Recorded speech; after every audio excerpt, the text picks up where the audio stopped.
Folks, Black Star Network is here. Oh, no punches! I'm real revolutionary right now. Support this man, Black Media. He makes sure that our stories are told.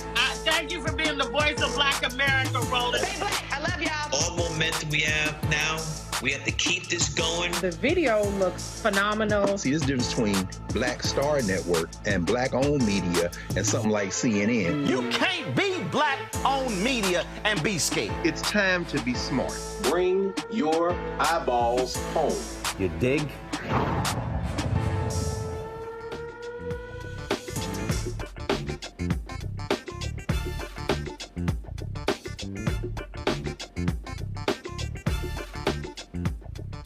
Today is Thursday, September 26, 2024. Coming up on Roland Martin Unfiltered, streaming live on the Black Star Network. North Carolina removes more than 700,000 people from the voting rolls.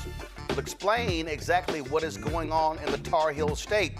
Also, a shocking report that shows Democrats barely spending any money in the last 2 weeks on digital media targeting African Americans. What the hell is going on with the millions of dollars being raised by Democratic PACs and why they're not spending money on Black people?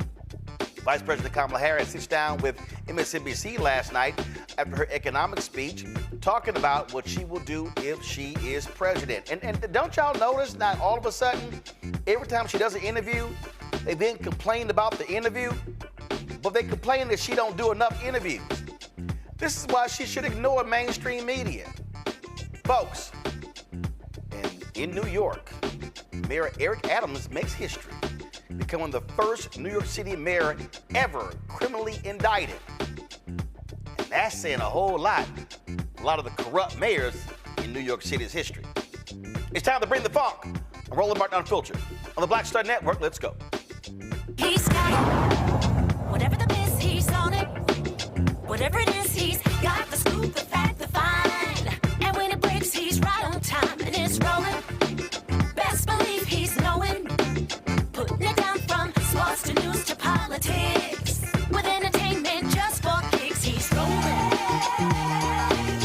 It's on go, roll, roll, y'all. It's Roland Martin, yeah. Rolling with Roland now. He's funk, he's fresh, he's real, the best, you know he's Roland Martin now.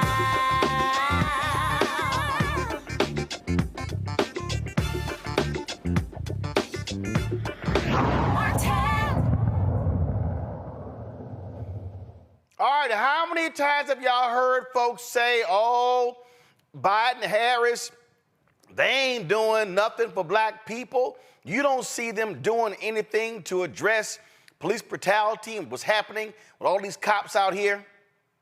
Now, I done told y'all that's a flat-out lie on many occasions. The Department of Justice under Biden, Harris has been the most aggressive civil rights division since Robert Kennedy was Attorney General. Today, the DOJ announced what has been taking place, the blatant racism taking place in Lexington, Mississippi. Folks, their findings show that the Lexington, Mississippi Police Department had a pattern of using excessive force, unlawfully jailing people, discriminating against Black people. This follows, of course, where their officers were busted and went to prison for brutalizing African Americans. Assistant Attorney General Kristen Clarke, who heads the Civil Rights Division, details the investigation's results during a Zoom call today with news media. Watch this.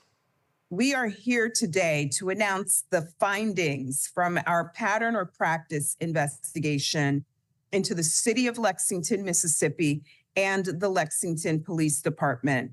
We find reasonable cause to believe that the Lexington Police Department and the city of Lexington engage in a pattern or practice of conduct that violates the First, Fourth, and 14th Amendments of the Constitution, the Safe Streets Act, and Title VI of the Civil Rights Act of 1964.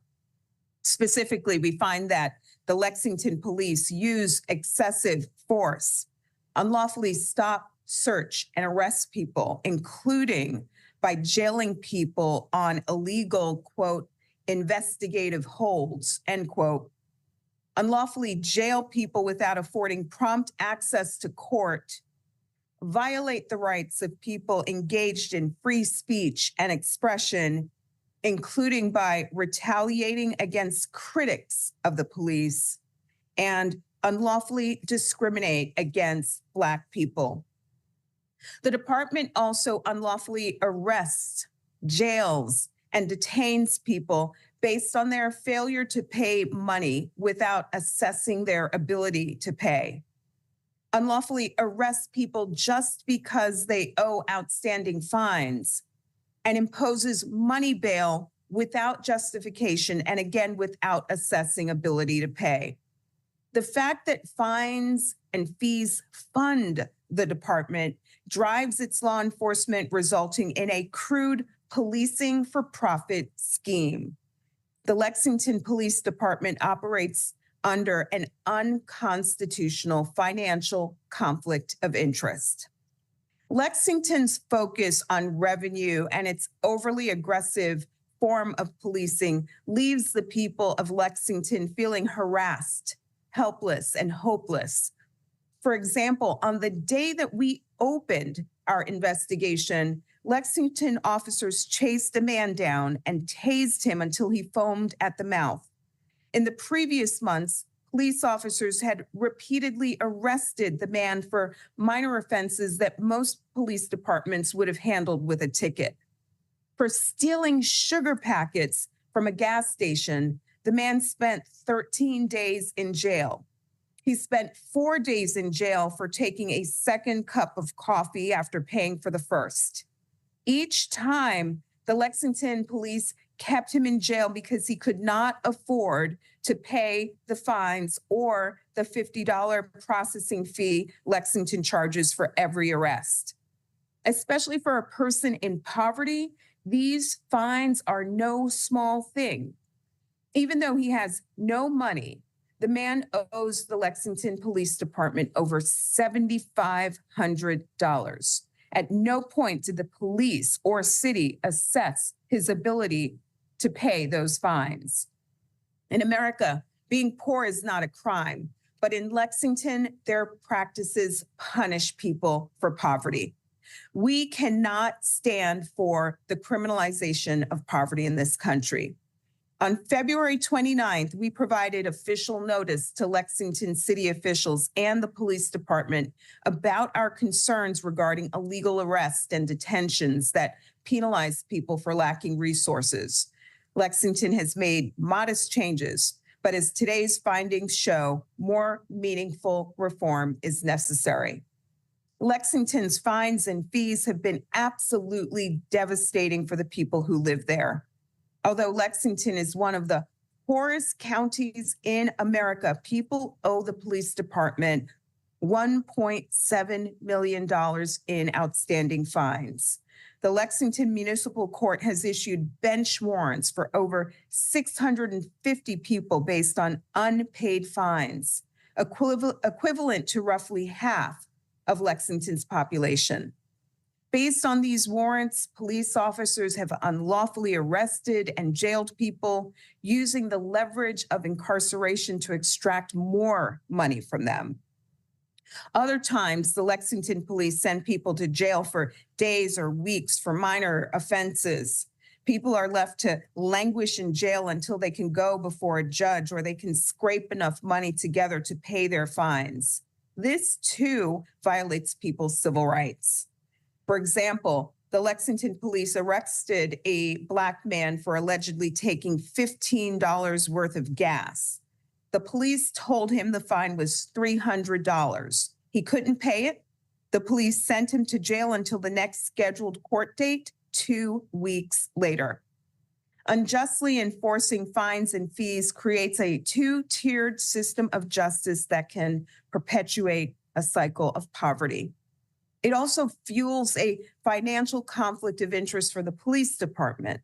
The police must enforce the law even-handedly, not based on generating revenue.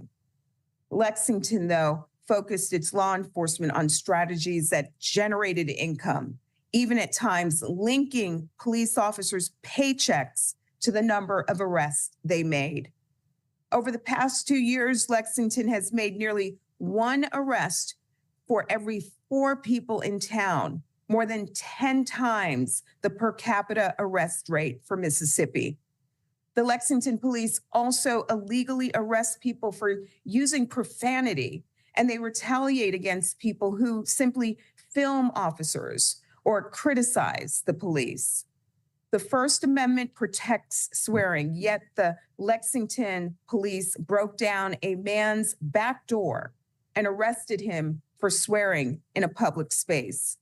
The First Amendment also protects the right to film or criticize officers.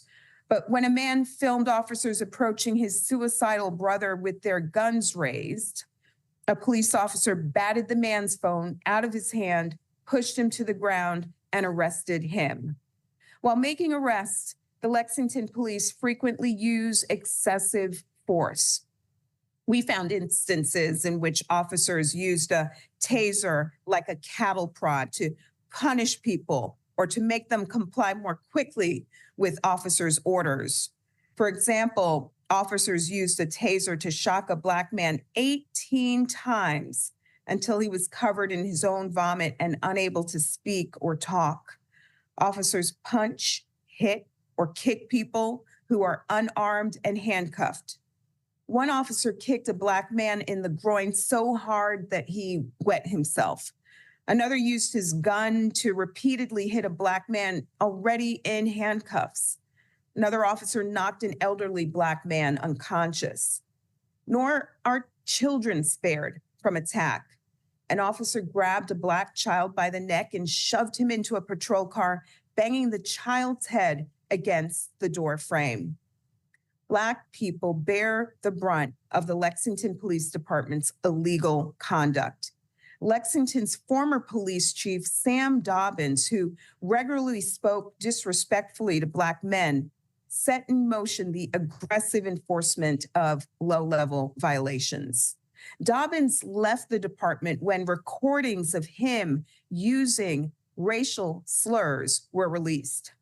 Officials told us that with Dobbins gone, so too was the problem. We found, however, that the discriminatory practices he initiated continue unabated. We also found that Lexington officers frequently tase, punch, and beat Black people without justification, while we identified no such use of force on white people. Low-level traffic violations that resulted in arrest for Black people yielded only warnings or citations for white people. The result, 98% of people arrested for traffic offenses are Black. This pattern of racial discrimination not only violates the law, it also erodes the community's trust in law enforcement, the judicial system, and the government more broadly. According to the Bureau of Justice statistics, half of America's police departments have 10 officers or fewer. Every person in the United States enjoys certain fundamental rights, regardless of the size of their town, the contents of their bank account, or the color of their skin. Residents of rural and underserved communities have the same rights and deserve the same protections as people who live in major cities. The Justice Department is committed to providing that protection. Police misconduct in smaller communities may not always garner national attention, but rest assured the Justice Department is watching. No city, no town, no law enforcement agency is too large or too small to evade our efforts to safeguard the constitutional rights that every American enjoys. Small and mid-sized police departments must not be allowed to violate people's civil rights with impunity. Lexington is a small rural community, but its police department has had a heavy hand in people's lives, wreaking havoc through use of excessive force, discriminatory policing, retaliation, and more. For too long, the department has been playing by its own rules and operating with impunity. It's time for this to end. To the people of Lexington, I want you to know that we heard you, we listened to your testimonies, and we thank you for having the courage to speak up. The Lexington Police Department and the city of Lexington have agreed to cooperate with the Justice Department to address the serious challenges we outlined today as we begin the hard, essential work of rebuilding trust and restoring equal justice under law. We need to continue to hear from the Lexington community in the coming days and weeks. We stand with the people of Lexington to extend justice to all its residents, rich and poor, regardless of their race. I need every black man and every black woman who's even thinking about voting for Donald Trump to come here and pay attention to what I'm about to tell you right now. What you just heard from Kristen Clarke, who heads the Civil Rights Division in the Department of Justice under President Biden and Vice President Kamala Harris, is egregious. It is shocking. It is pathetic. It is degrading, and it is demeaning. And what you just heard would never happen under Donald Trump. Let me remind y'all, Donald Trump, when he went to the Oval Office, he named Jeff Sessions his attorney general. They tried to get out of the Baltimore consent decree. A federal judge and the city said, absolutely not. They tried to get out of a consent decree in Chicago. Jeff Sessions literally said, and we're gonna find a clip for y'all, we need to pull back on these police and patterns and practices investigations because the cops are suffering from low morale. Bill Barr, who replaced Jeff Sessions, said the exact same thing. So how can you call yourself somebody who cares about black people, and you care about justice, and you care about equality, and you know damn well that there is a 180-degree difference between a Trump Department of Justice and a Biden-Harris Department of Justice?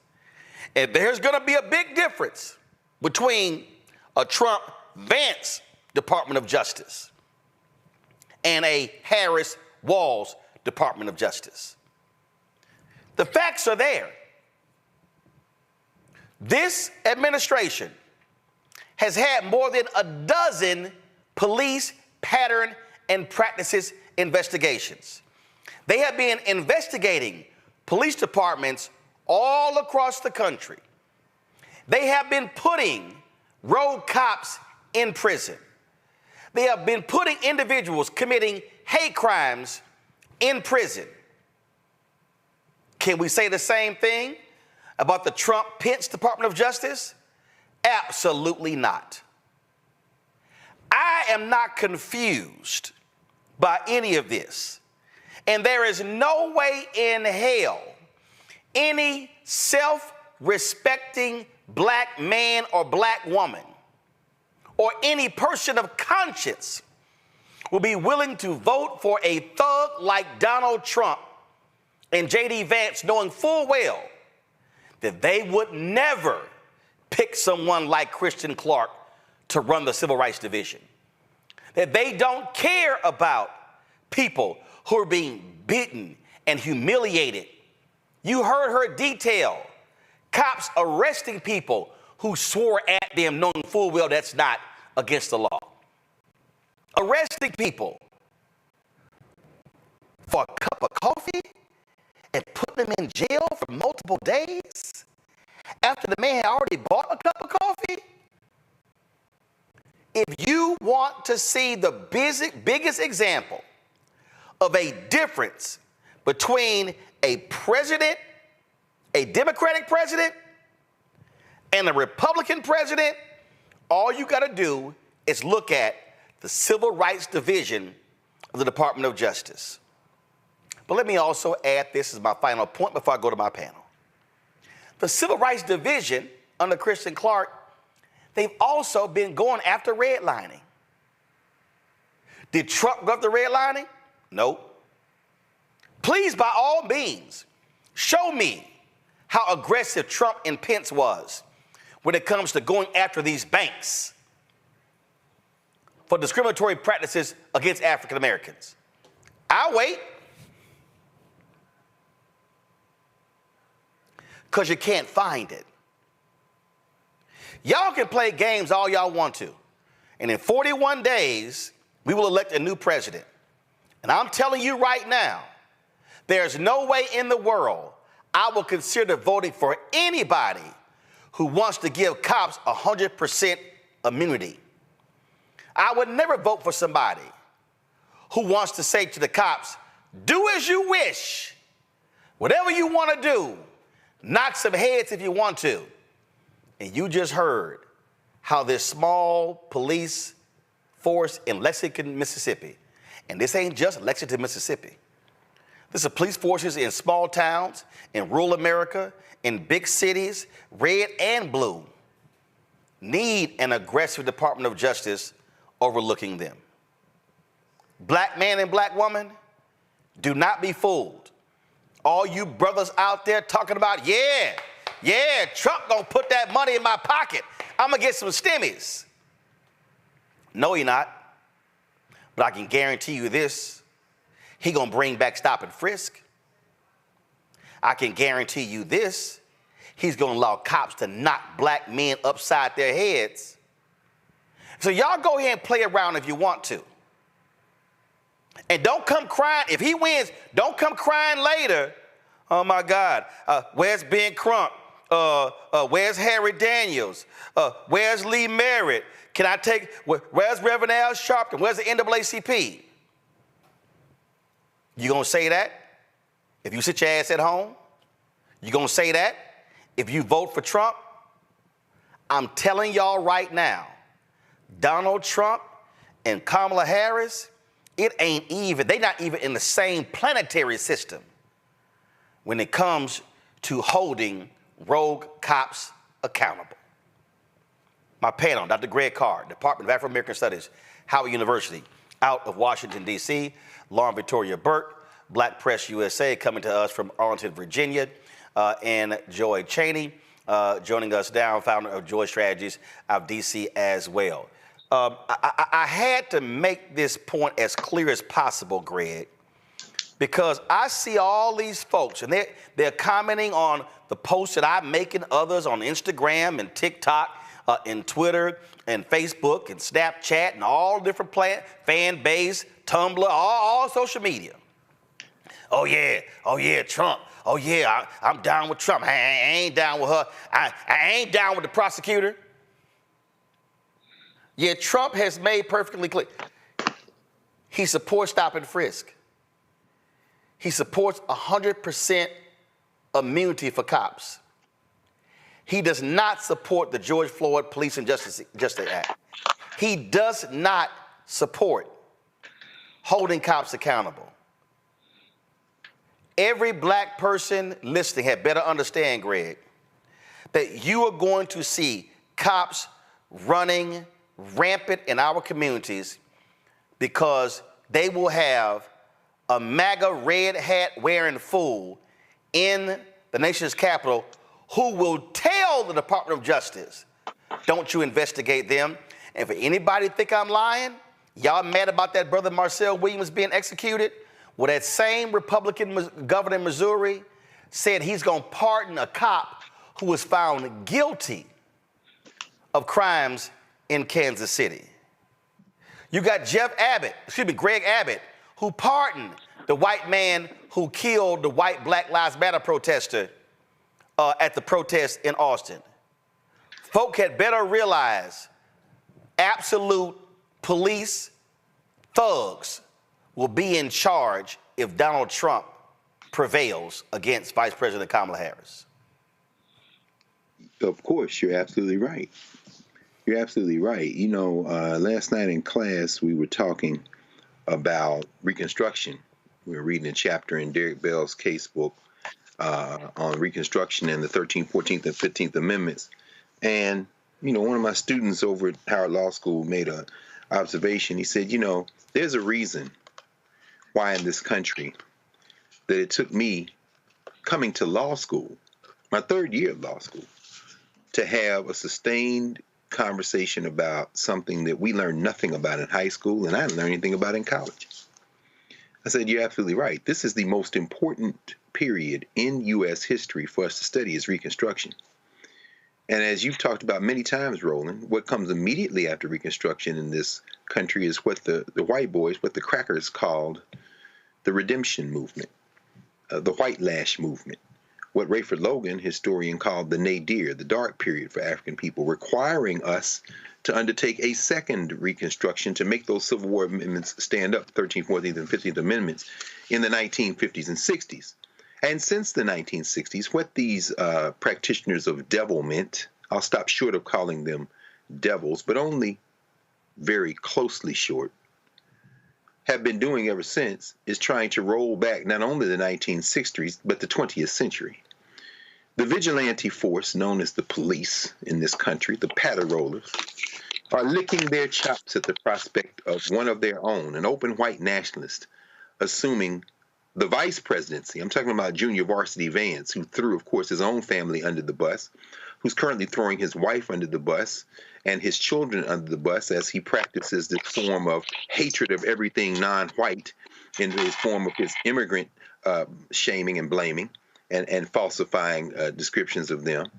But the president of the United States, the malevolent force known as Dementia J. Trump, or Donald Trump by some, he is the wild card that will enable Junior Varsity Vance, who is a hardcore ideologue. Why? Because Donald Trump doesn't believe in anything but himself, and he'll say anything and he'll let people do anything. That license, the license that we'll see in a little town, not even an hour outside of Jackson, Mississippi, where they follow a man home based on tint on his windows and tase him for 15 seconds, where they lock up a man for swearing at the police. These white boys are the Klan. They are the Klan of the 19th century. They are the Redeemers movement. They are the Knights of the White Chameleon, the Ku Klux Klan. And they are licking their chops at finally taking the next quantum leap toward redeeming themselves in terms of white supremacy. That's what Make America Great Again means. And finally, I'll say this. For all the people out there who think that somehow Donald Trump might be better for you if you're of African descent, you've opened your mouth and you've put your whole rotten brain on display. You've demonstrated that you are a danger, not only to yourself, but to the rest of us. Lauren, there's somebody who's watching, Lauren, and they're saying, Roland, Trump doesn't believe those things. I'm a black man and Trump stands with me. Really? What I'm about to play for you is literally on his campaign website. This is where I found it. All you brothers who hollering Trump, Trump, Trump. Oh yeah, Trump. Oh yeah, I'm down with Trump. Listen to this. Because the Democrats want to take those protections away from our police because we want them to do their jobs and we want them to do their jobs right. You can't take their protections away if you're going to have them do their jobs properly. Second, to qualify for this new funding and all other Justice Department grants, I will insist that local jurisdictions return to proven common sense policing measures, such as stop and frisk. Very simple. You stop them and you frisk them. Strictly enforcing existing gun laws against convicted felons, cracking down on the open use of illegal drugs, and cooperating with ICE to get criminal aliens off our streets and get them out of our country. Third, we will go after the radical Marxist prosecutors who are abolishing cash bail, refusing to charge crimes, and surrendering our cities to violent criminals. They have surrendered like never before. I will direct the DOJ to open civil rights investigations into radical left prosecutors' offices, such as those in Chicago, LA, and San Francisco, to determine whether they have illegally engaged in race-based enforcement of the law. I will also work with Congress to give the victims of their Marxist policies the right to sue local officials for harm and suffering, and it has been great that they have caused. If your small business is pillaged because shoplifting goes unpunished, if you're brutally attacked by a violent felon released without bail or bond, then you will be entitled to massive damages. Fourth, I will order the Department of Justice, or some people call it the Department of Injustice right now, and Homeland Security dismantle every gang, street crew, and drug network in America. Every single one of them will be dismantled. We already know where these turf wars and drug dens are. We know who the people are. All right, so come back to me. Lauren,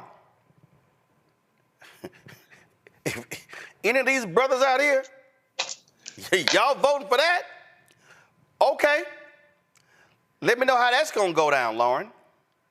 Yeah, I don't really buy into the idea that there's a ton of black men out there voting for Donald Trump or planning to vote for Donald Trump.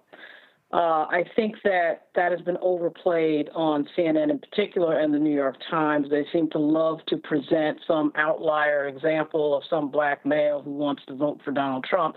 And then when the election actually happens, which we have now two examples, 2020 and, of course, 2016, that show us that, of course, the most dedicated group for the Democratic Party is black women, followed by black men. And so in talking with Mondale Robinson and other people who know a hell of a lot more about this than I do, I'm not seeing what I would consider to be hard evidence that there's a ton of black men out there burning to vote for this lunatic that is running for president again.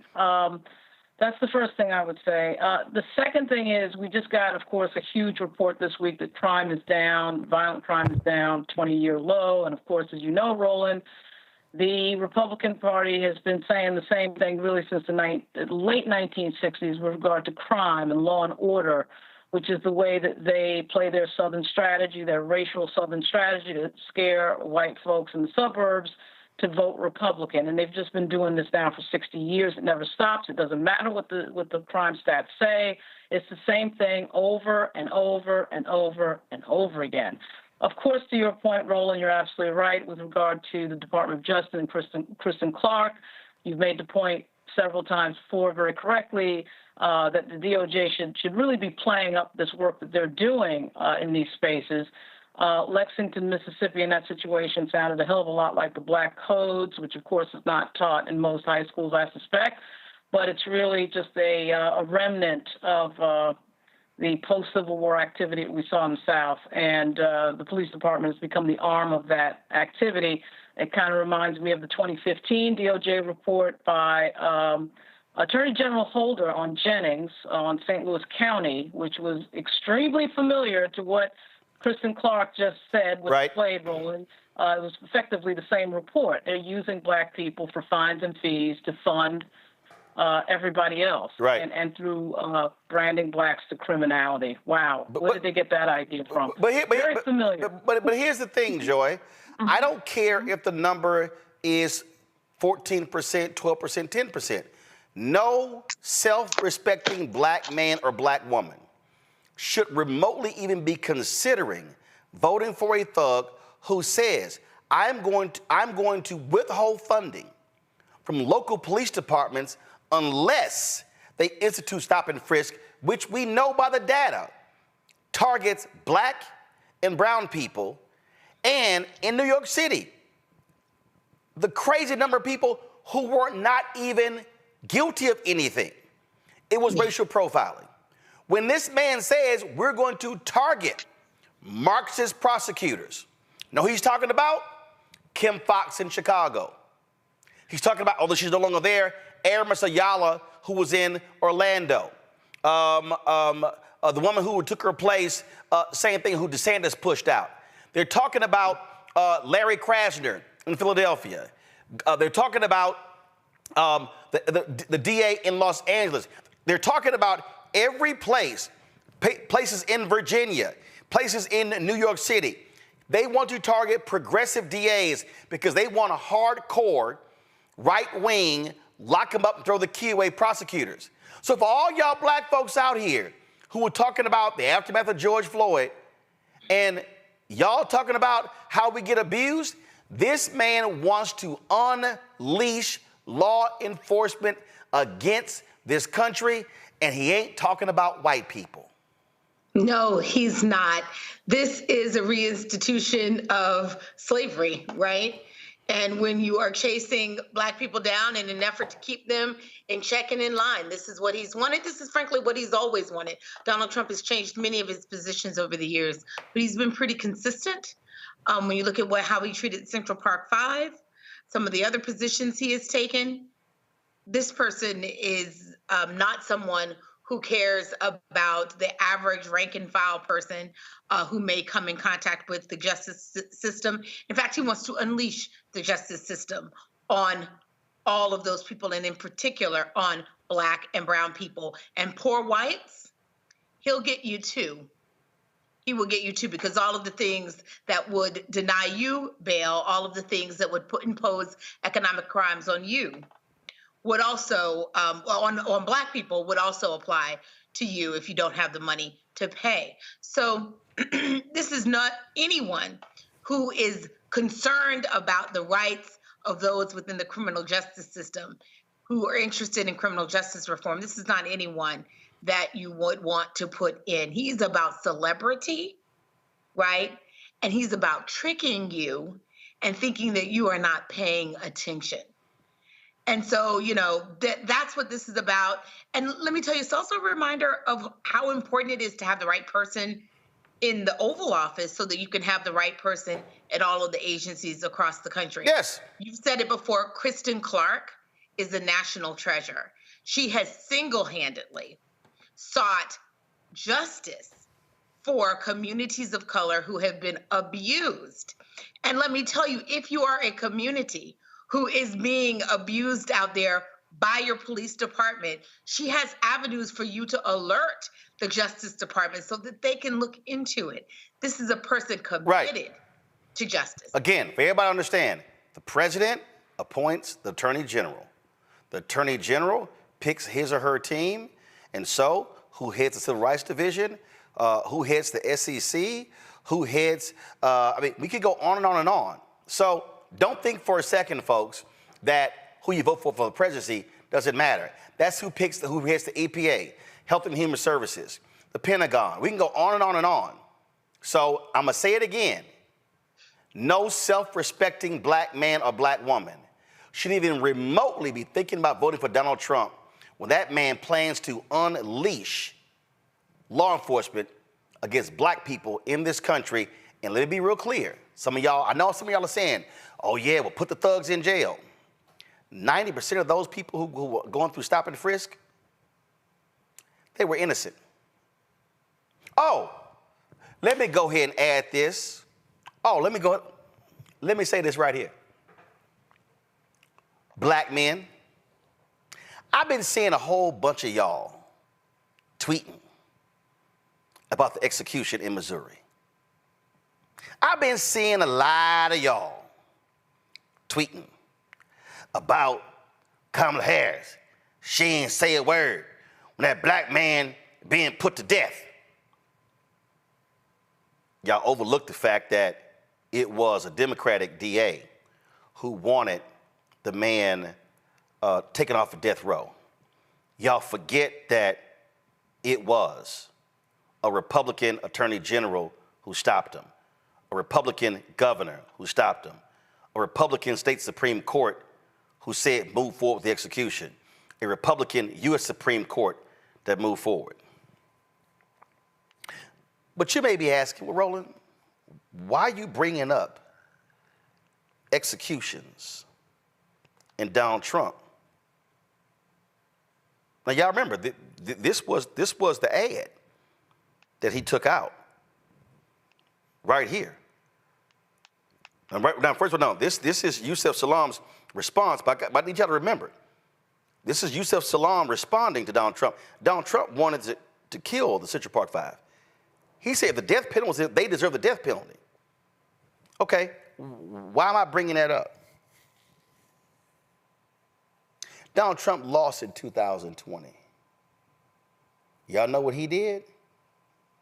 He told Bill Barr, who could we execute? Again, I want all y'all brothers. I've been seeing y'all tweets. I've been seeing y'all posting. I want all y'all brothers who've been talking all that trash. I want y'all to answer this for me. How many people have been executed on the federal level by President Biden, Vice President Harris?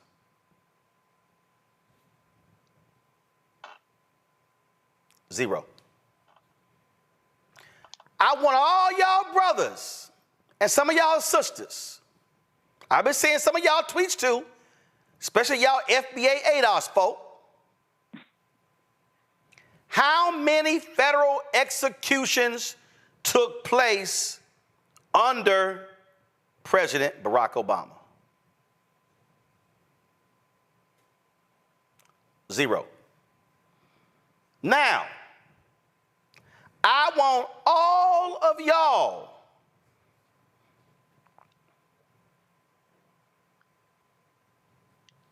to now answer the question, how many executions took place under Donald Trump?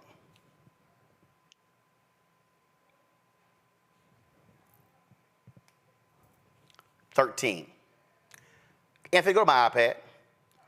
This is a Rolling Stone article. Trump's killing spree, the inside story of his race to execute every prisoner he could. Look at this right here. Black man and black woman, before 2020, there had been 3 federal executions in 60 years. Then Trump put 13 people to death in 6 months.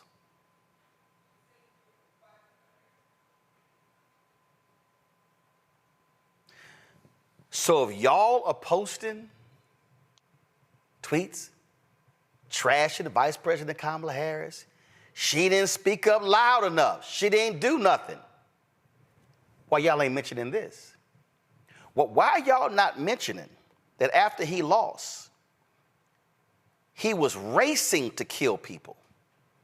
He literally told Bill Barr, let's take him out. Let's go. Lead paragraph, Rolling Stone. In the final moments of Brandon Bernard's life before he was executed by lethal injection at a federal penitentiary in Terre Haute, Indiana on December 10th, 2020, President Donald Trump picked up the phone to entertain a final plea for mercy on Bernard's behalf. The call was not with Bernard's family or his attorneys, nor was it with representatives with Bernard's family, nor was it representatives from the Justice Department's Pardon Attorney Office, who had recommended just days earlier that Trump spare Bernard's life.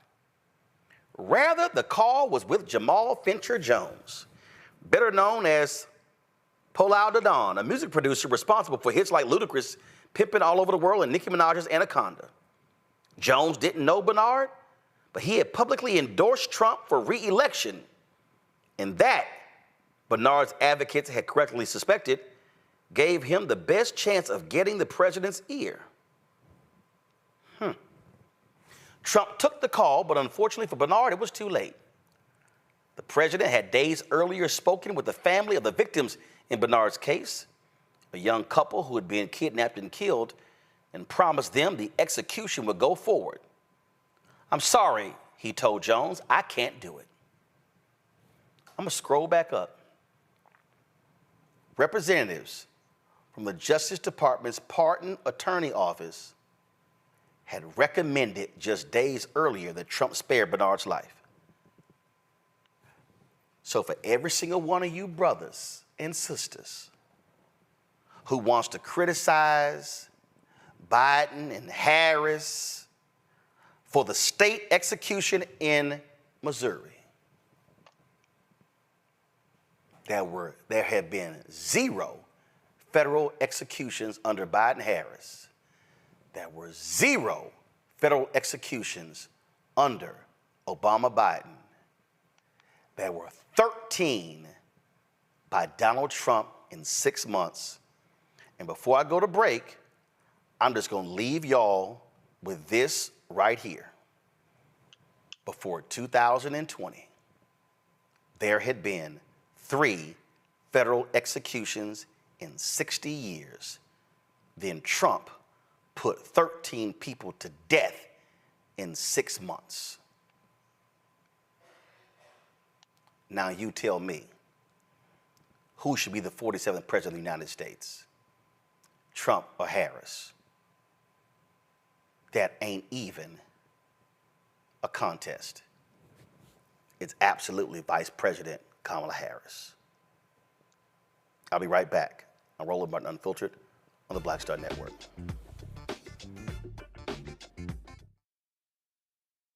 He told us who he was. Should abortion be punished? There has to be some form of punishment. Then he showed us. For 54 years, they were trying to get Roe v. Wade terminated, and I did it, and I'm proud to have done it. Now Donald Trump wants to go further with plans to restrict birth control, ban abortion nationwide, even monitor women's pregnancies. We know who Donald Trump is. He'll take control. We'll pay the price. I'm Kamala Harris, and I approve this message. Bob and I both voted for Donald Trump. I voted for him twice. I won't vote for him again. January 6th was a wake-up call for me. Donald Trump divides people. We've already seen what he has to bring. He didn't do anything to help us. Kamala Harris, she cares about the American people. I think she's got the wherewithal to make a difference. I've never voted for a Democrat. Yes, we're both lifelong Republicans. The choice is very simple. I'm voting for Kamala. I am voting for Kamala Harris. In 2016, Donald Trump said he would choose only the best people to work in his White House. Now those people have a warning for America. Trump is not fit to be president again. Here's his vice president. Anyone who puts themselves over the Constitution should never be president of the United States. It should come as no surprise that I will not be endorsing Donald Trump this year. His defense secretary. Do you think Trump can be trusted with the nation's secrets ever again? No. I mean, it's just irresponsible action that places our service members at risk, places our nation's security at risk. His national security advisor. Donald Trump will cause a lot of damage. The only thing he cares about is Donald Trump. And the nation's highest-ranking military officer. We don't take an oath to a king or a queen or to a tyrant or a dictator. And we don't take an oath to a wannabe dictator. Take it from the people who knew him best. Donald Trump is a danger to our troops and our democracy. We can't let him lead our country again. I'm Kamala Harris, and I approve this message. IVF is a miracle for us because it allowed us to have our family. After having my daughter, I wanted more children, but my embryo transfer was canceled 8 days before the procedure. Donald Trump overturning Roe v. Wade stopped us from growing the family that we wanted. I don't want politicians telling me how or when I can have a baby. We need a president that will protect our rights, and that's Kamala Harris. I'm Kamala Harris, and I approve this message. Here's a 78-year-old billionaire who has not stopped whining about his problems. Oh, she had a big crowd. Oh, the crowd. This weird obsession with crowd sizes. It just goes on and on and on.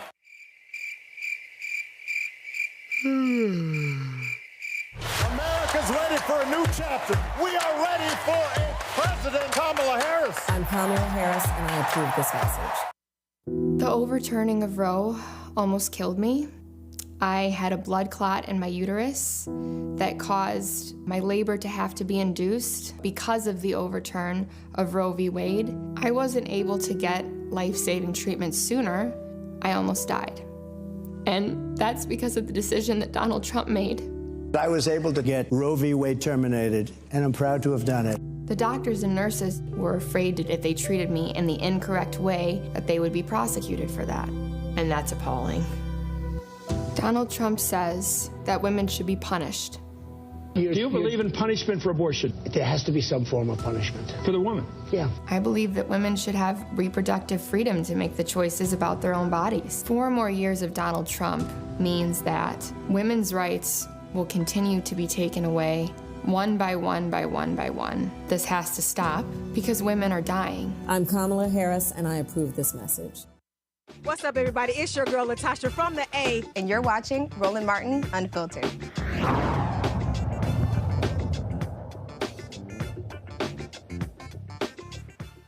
In the last 20 months, North Carolina State Board of Elections removed hundreds of thousands of registered voters. 747,000 people have been stripped from the rolls. They were deemed ineligible to register because they had moved within the state and did not register their new address, or because they did not participate in the past 2 federal elections, prompting an inactive status. Other reasons for removal include death, felony convictions, out-of-state moves, and personal removal requests. North Carolina is one of 7 swing states likely to decide the presidential election between Vice President Kamala Harris and that idiot. Only one Democrat this century, former President Barack Obama in 2008, has won North Carolina in the presidential contest, but he did so by 14,100 votes in 2008. But Harris has been polling close to Trump in the Tar Heel state. The purge comes just a few weeks after North Carolina Republicans filed a lawsuit that said the state had failed to act on complaints about ineligible people on voter rolls. Now, what people need to understand here, Lauren, is that it was a white man in Ohio who filed a lawsuit dealing with the issue of being removed from the voting rolls. This conservative Supreme Court ruled that Ohio could purge folks. As a result, Republicans all across the country immediately began to purge people from elections. They decided that even though that guy had not voted in several elections, it was okay to get rid of them.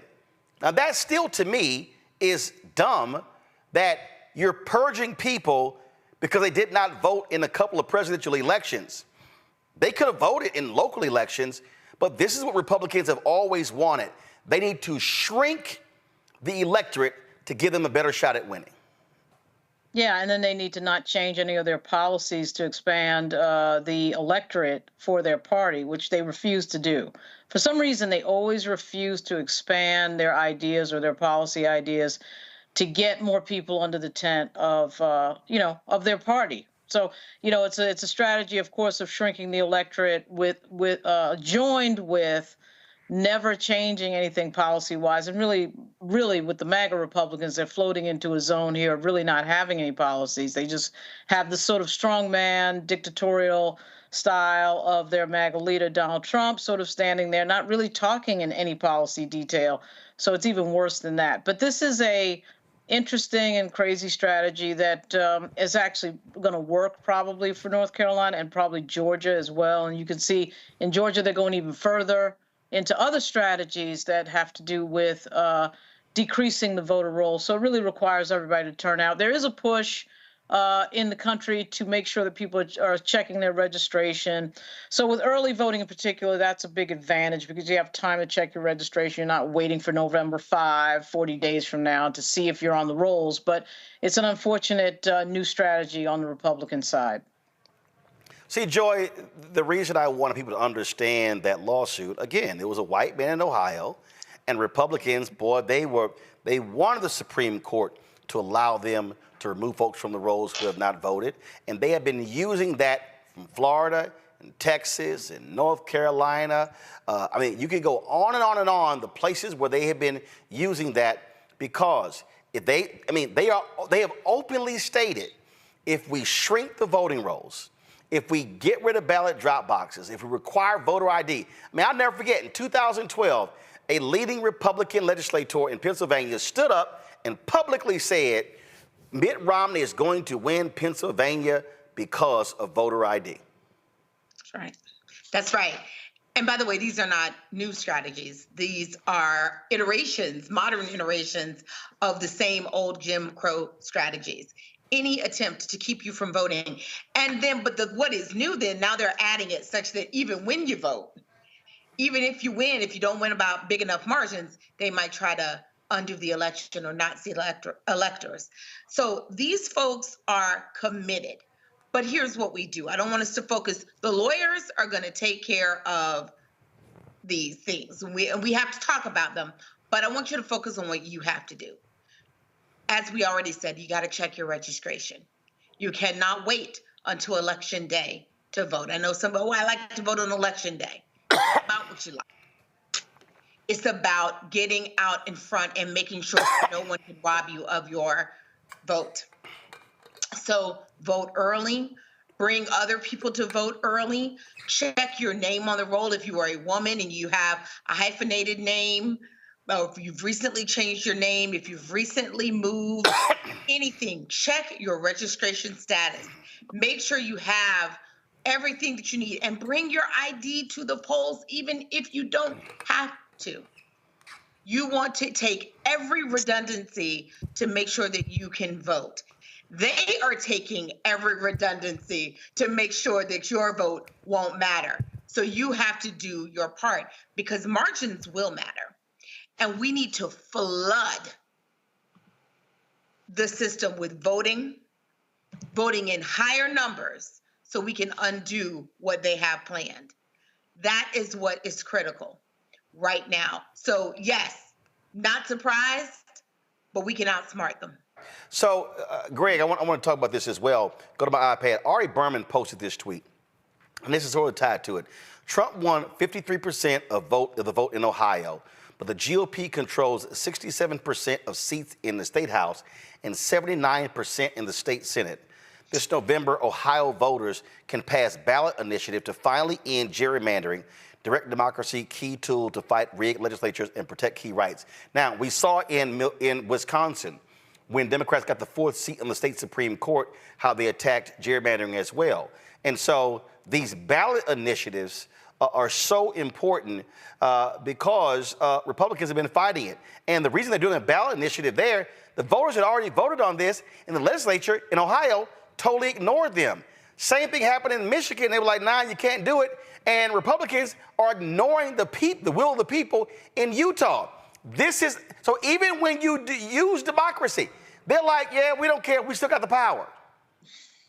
Absolutely. I echo everything that Lauren and Joy have said. And Joy, has said it. I mean, they're committed. These white nationalists know that it's the end of their funky dream. We're going to break their backs. The only question is when. It'd be better to break their backs politically this election cycle. And I think our early voting starts in North Carolina next month, October, 17th through the 2nd of November. You got to check your voter registration. And yeah, I'm a person who votes on the day. I'm in Maryland, but I have since I was 18 years old. But this year I'm voting early because there is no state that's safe in this funky settler state, in this funky settler colony called United States. There's no state that's safe. Not as has been reported by Greg Palast. He's got a new documentary out. These vote stealers, these vote attackers, these vote Nazis are out trying to knock everybody off the roll. I've been checking my registration, and I keep checking it until the day for early voting, and I'm going to vote. Not on the day, not on election day. In fact, wouldn't it be nice if we made November the 5th irrelevant? And when the hillbillies show up to try to mess with people as they stand in line, they find out they're the only ones in the line. Why? Because we all voted early. It's important to understand, and as you just you've talked to this guy before, and we've had him actually on the Black Table to discuss his book Laboratories of Autocracy.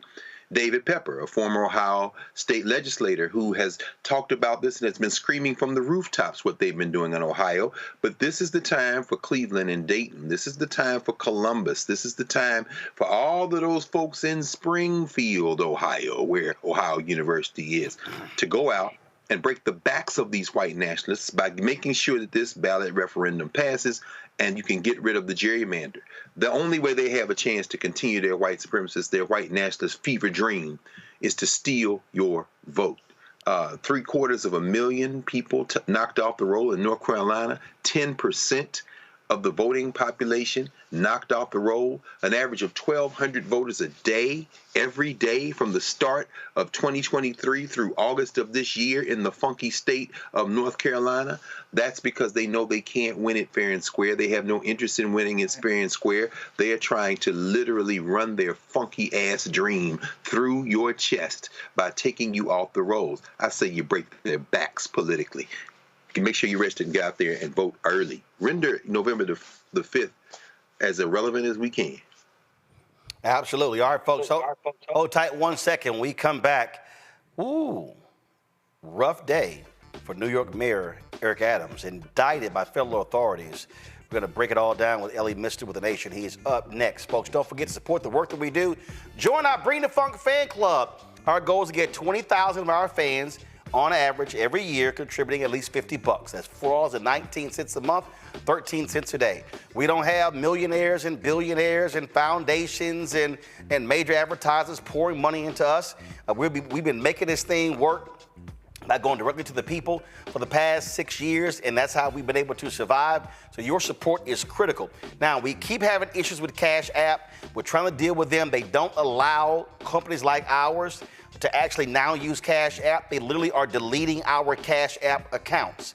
They are putting caps, daily and weekly and monthly caps. They need to change it, but it's impacted us in a huge way, so we're still trying to deal with Square and a QR option is all back and forth. So the 4 ways to give to our show: check and money order, P.O. Box 57196, Washington, D.C., 20037-0196. PayPal is R Martin Unfiltered. Venmo is RM Unfiltered. Zelle, Roland@RolandSMartin.com. Roland@RolandMartinUnfiltered.com. We'll be right back.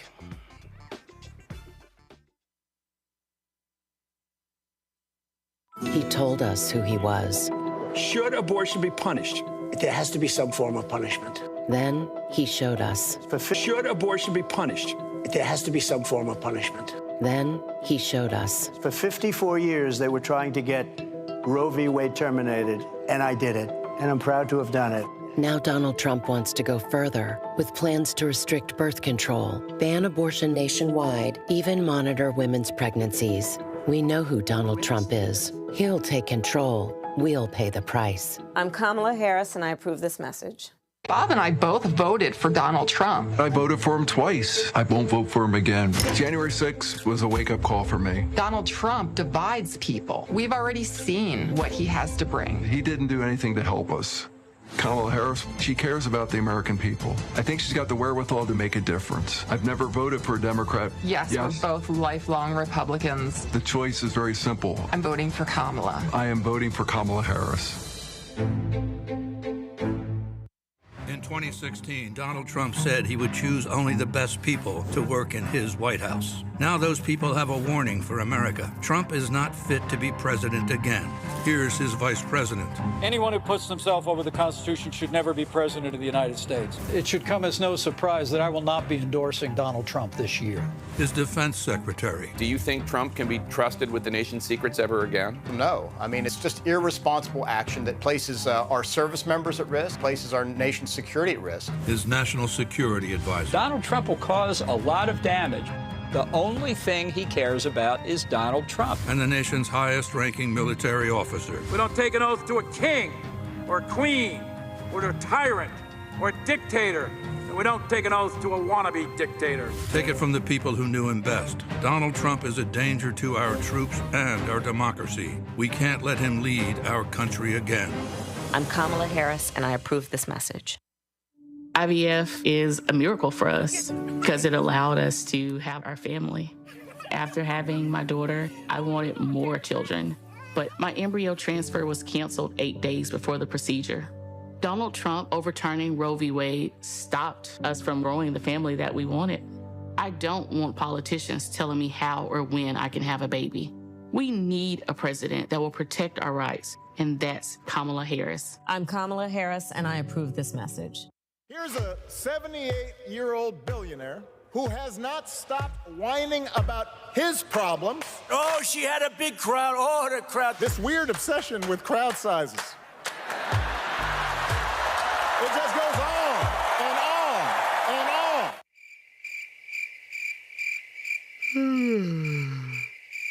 America's ready for a new chapter. We are ready for a President Kamala Harris. I'm Kamala Harris, and I approve this message. The overturning of Roe almost killed me. I had a blood clot in my uterus that caused my labor to have to be induced because of the overturn of Roe v. Wade. I wasn't able to get life-saving treatment sooner. I almost died. And that's because of the decision that Donald Trump made. I was able to get Roe v. Wade terminated, and I'm proud to have done it. The doctors and nurses were afraid that if they treated me in the incorrect way, that they would be prosecuted for that. And that's appalling. Donald Trump says that women should be punished. Do you believe in punishment for abortion? There has to be some form of punishment for the woman. Yeah. I believe that women should have reproductive freedom to make the choices about their own bodies. 4 more years of Donald Trump means that women's rights will continue to be taken away one by one by one by one. This has to stop because women are dying. I'm Kamala Harris, and I approve this message. Hello, I'm Jamia Pugh. I am from Coatesville, Pennsylvania, just an hour right outside of Philadelphia. My name is Jasmine Pugh. I'm also from Coatesville, Pennsylvania. You are watching Roland Martin Unfiltered. Stay right here.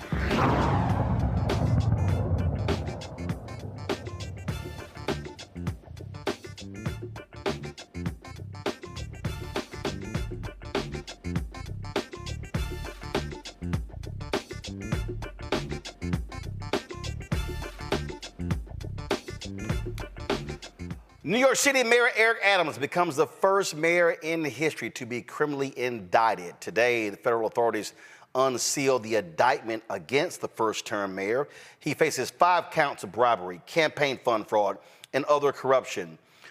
Here is the federal prosecutor supervising the Adams investigation, U.S. Attorney for the Southern District of New York, Damian Williams, laying out the indictment. As the indictment alleges, Mayor Adams engaged in a long-running conspiracy in which he solicited and knowingly accepted illegal campaign contributions from foreign donors and corporations. As we allege, Mayor Adams took these contributions even though he knew they were illegal, and even though he knew these contributions were attempts by a Turkish government official and Turkish businessmen to buy influence with him. We also allege that the mayor sought and accepted well over $100,000 in luxury travel benefits from some of the same foreign actors who arranged many of the illegal campaign contributions. These benefits included free international business class flights and opulent hotel rooms in foreign cities. The mayor had a duty to disclose these gifts on his annual public disclosure forms so that the public could see who was giving him what. But as we allege, year after year after year, he kept the public in the dark. He told the public he received no gifts, even though he was secretly being showered with them. We allege that Adams accepted these benefits knowing that they were given to him because of his position. And in exchange for some of those improper benefits, he intervened in the New York City Fire Department's inspection process for a building owned and operated by the Turkish government, allowing it to open even though it had not passed the fire inspection. The corruption alleged in the indictment is, as I said, long-running. As we allege in the indictment, Adams' solicitation of illegal campaign contributions began in 2018. After he started raising funds for his 2021 mayoral campaign, he agreed to take contributions offered by multiple Turkish businessmen, several of whom he met in Turkey. Adams knew that these wealthy individuals could not legally donate in a U.S. election. Federal law clearly prohibits foreign donations. That's how we protect our elections from foreign influence. Yet Adams directed his staff to pursue this illegal money to support his campaign for mayor. And as we allege, Adams continued to pursue foreign money in secret well into 2021. And it didn't stop with his first campaign for mayor. As we allege, in 2023, the mayor rekindled these corrupt relationships, seeking more illegal campaign contributions from some of the same foreign sources to support his re-election campaign. Adams also took contributions that broke other laws. As we allege, he sought contributions from businessmen far in excess of what the law allowed. He also allegedly sought contributions from corporations, which are not allowed to contribute at all in New York City elections. Many of those illegal corporate contributions were organized by the same people who organized the illegal foreign contributions. And Adams allegedly disguised them all in the same way by accepting the money through so-called straw donors. A straw donor contributes someone else's money, hiding the money's illegal source, such as a foreign businessman, a corporation, or a wealthy New Yorker who has already contributed the maximum amount allowed. And as we allege, Adams circumvented all of these laws, taking contributions from exactly the sources the law prohibits, all to benefit his mayoral campaigns. Now, Adams responded to these charges last night. He dropped a 1-minute video, but he held a news conference today. Here's some of what he said. We are not surprised. We expected this. This is not surprising to us at all. The actions that have unfolded over the last 10 months, the leaks, the commentary, the demonizing, this did not surprise us that we reached this day. And I ask New Yorkers to wait to hear our defense before making any judgments. From here, my attorneys will take care of the case so I can take care of the city. My day-to-day will not change. I will continue to do the job for 8.3 million New Yorkers that I was elected to do. And the 300,000 plus employees of our city government will continue to do their jobs, because this is what we do as New Yorkers. It's an insult to the hardworking people of the city that anyone would say that they won't do their jobs while this case proceeds in the background. They are dedicated public servants, and I have been one of them for many years. And they're going to continue to do their job, moving the city forward every day. It's an unfortunate day, and it's a painful day. But inside of all of that, it's a day where we will finally reveal why for 10 months I have gone through this. And I look forward to defending myself and defending the people of this city, as I've done throughout my entire professional career. Joining us right now is the justice correspondent for The Nation, Ellie Misto. Ellie, glad to have you here. Ellie, one of the things that's interesting here is that Breonna Suggs, who of course worked in the campaign, when FBI agents showed up at her door, she frantically called Mayor Adams, and he was on his way to Washington, D.C. To participate in a White House event dealing with immigration. This is what the indictment says, Ellie. After learning that FBI agents had arrived at her residence, but before answering their repeated knocks at her door, the Adams fundraiser called Adams 5 times, even though the agents had not yet given the Adams fundraiser any indication of the purpose for their visit. When the Adams fundraiser then spoke with the FBI agents, she agreed to discuss many subjects, but refused to say who had paid for her 2021 travel to Turkey. As the FBI agents departed the Adams fundraiser's residence, Adams attempted to call the Adams fundraiser's phone. On the morning that the FBI agents executed this search, Adams had flown to Washington, D.C. for a publicized official meeting, but upon learning about the search, Adams canceled the meeting and immediately returned to New York City. Ellie, you've gone through this indictment. What do you make of it? Is Adams in some serious trouble? Yeah, so when you read through some of the text that the FBI has collected about Eric Adams and this general Turkish scheme, I'm reminded of the famous quote from The Wire where Stringer Bell asked the young Hopper, "Brother, is you taking notes about a criminal conspiracy?" That's pretty much what Adams and his people did. They, I think, fell for the false gospel of deletion, right? The idea that you can text something out there, then delete it from your phone, and it's gone forever, and nobody will ever know. And that's just not the case. So one of the most things in the indictment is when an Adams staffer says to Adams, to be on the safe side, you should probably delete all of our communications about this Turkish travel deal. And Adams responded, "Always do," which is a text the FBI and the Southern District of New York have. So like that's scope. That's kind of the scope of how deeply in trouble Adams is. So, for folks, first of all, so you have encrypted apps out there, okay? You have WhatsApp, you have Signal, things along those lines. First of all, Ellie, there are many people who believe that the FBI has a back door to the WhatsApp, and so you think you delete it. There are other apps like Signal, like Wire, and some others that, look, you had the Russian guy, I think he's a Russian guy, I forgot where he's from, over Telegraph, and they arrested him, and he was like, okay, I'll turn over everything to y'all. So some of those apps, they ain't WhatsApp. So bottom line is, you thought you deleted the stuff, you didn't. In fact, this is also what they picked up on June 22nd, 2018, the same day as the fundraising event just described. The Adams staffer and the promoter discussed by text message a possible trip by Adams to Turkey. The promoter stated in part, fundraising in Turkey is not legal, but I think I could raise money for your campaign off the record. The Adams staffer inquired, how will Adams declare that money here? The promoter responded, he won't declare it, or we'll make the donation through an American citizen in the U.S., a Turk. I'll give cash to him in Turkey, or I'll send it to an American. He will make a donation to you. The Adams staffer replied, I think he wouldn't get involved in such games. They might cause a big stink later on, but I'll ask anyways. The Adams staffer then asked, how much do you think would come from you? The promoter responded, max 100,000. The Adams staffer wrote, 100K? Do you have a chance to transfer that here? We can't do it while Eric is in Turkey. To which the promoter replied, let's think. After this conversation, the Adams staffer asked Adams whether the Adams staffer should pursue the unlawful foreign contributions offered by the promoter.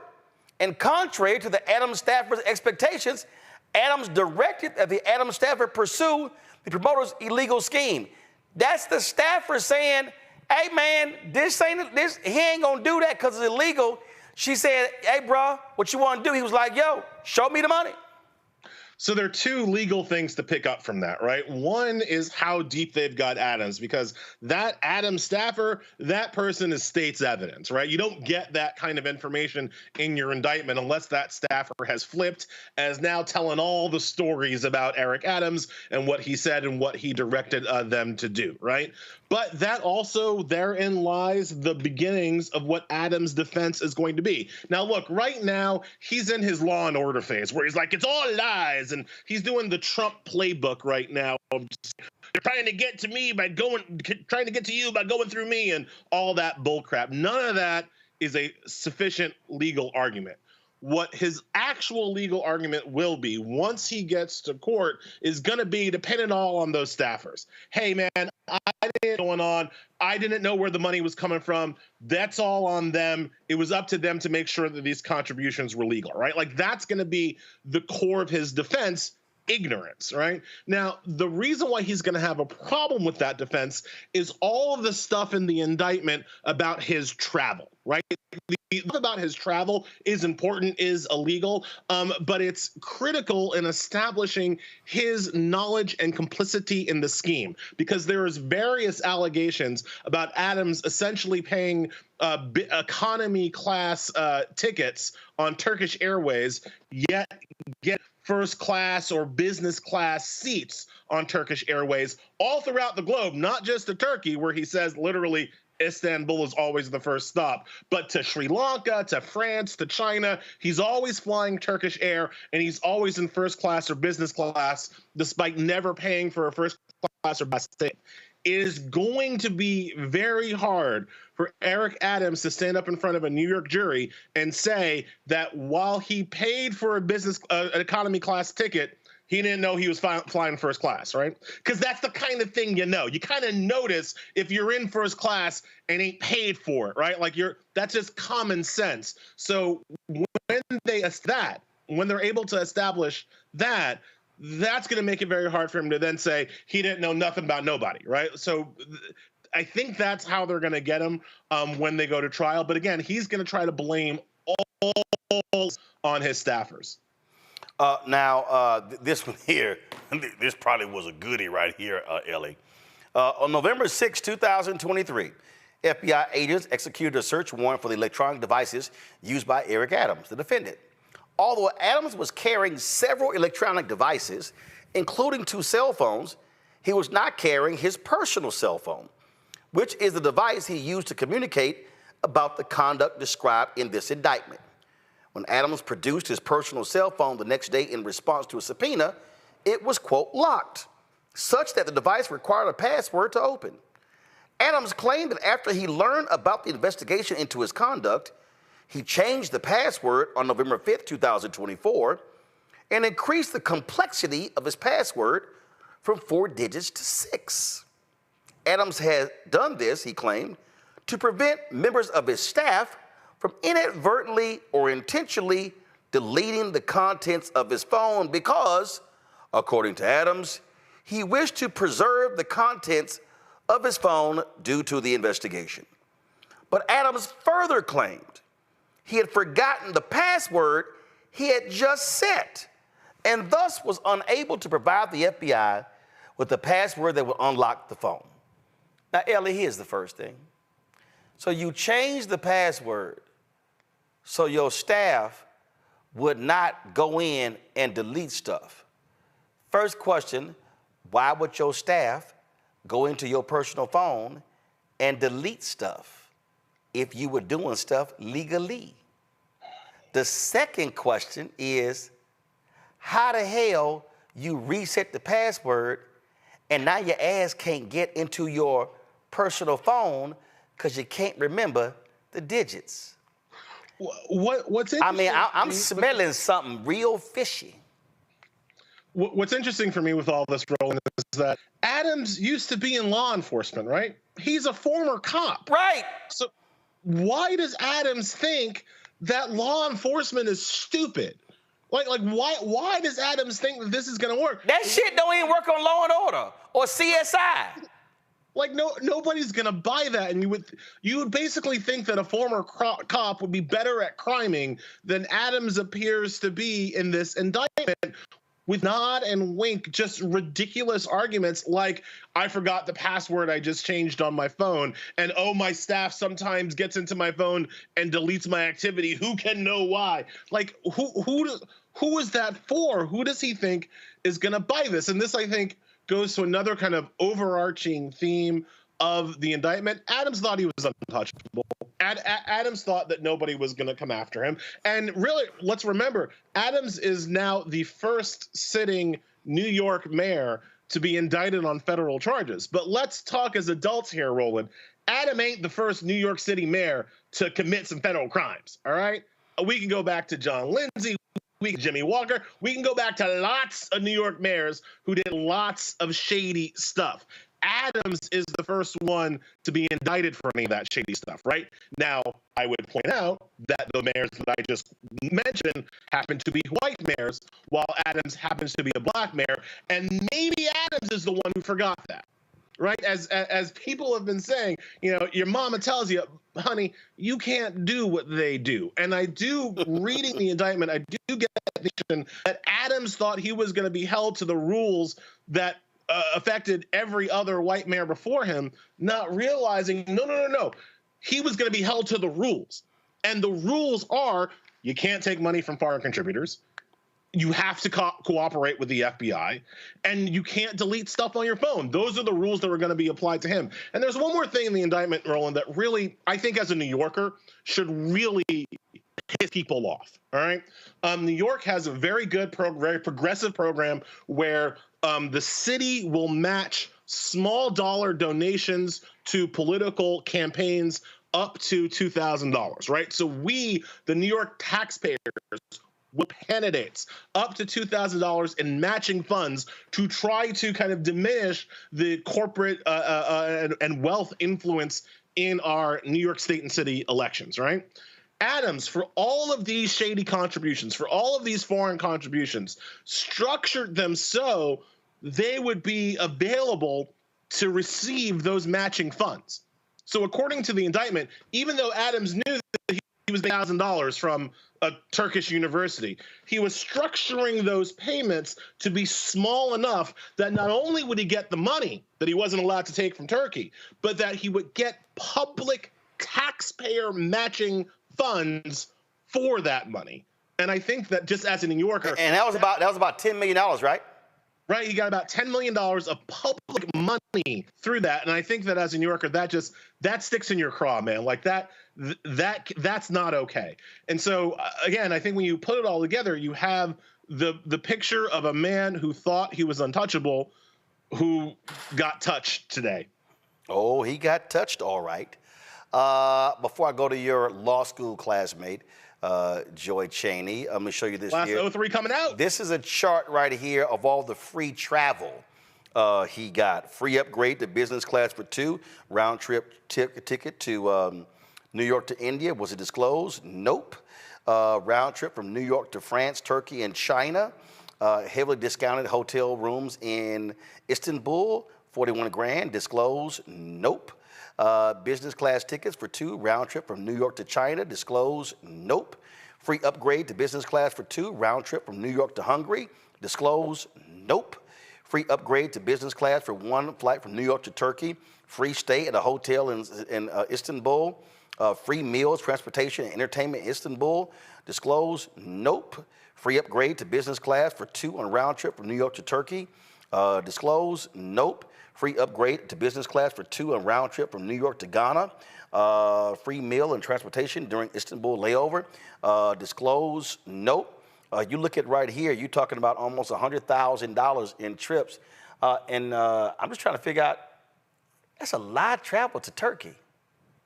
Why? Roland, Why is this mayor of New York constantly going to Turkey?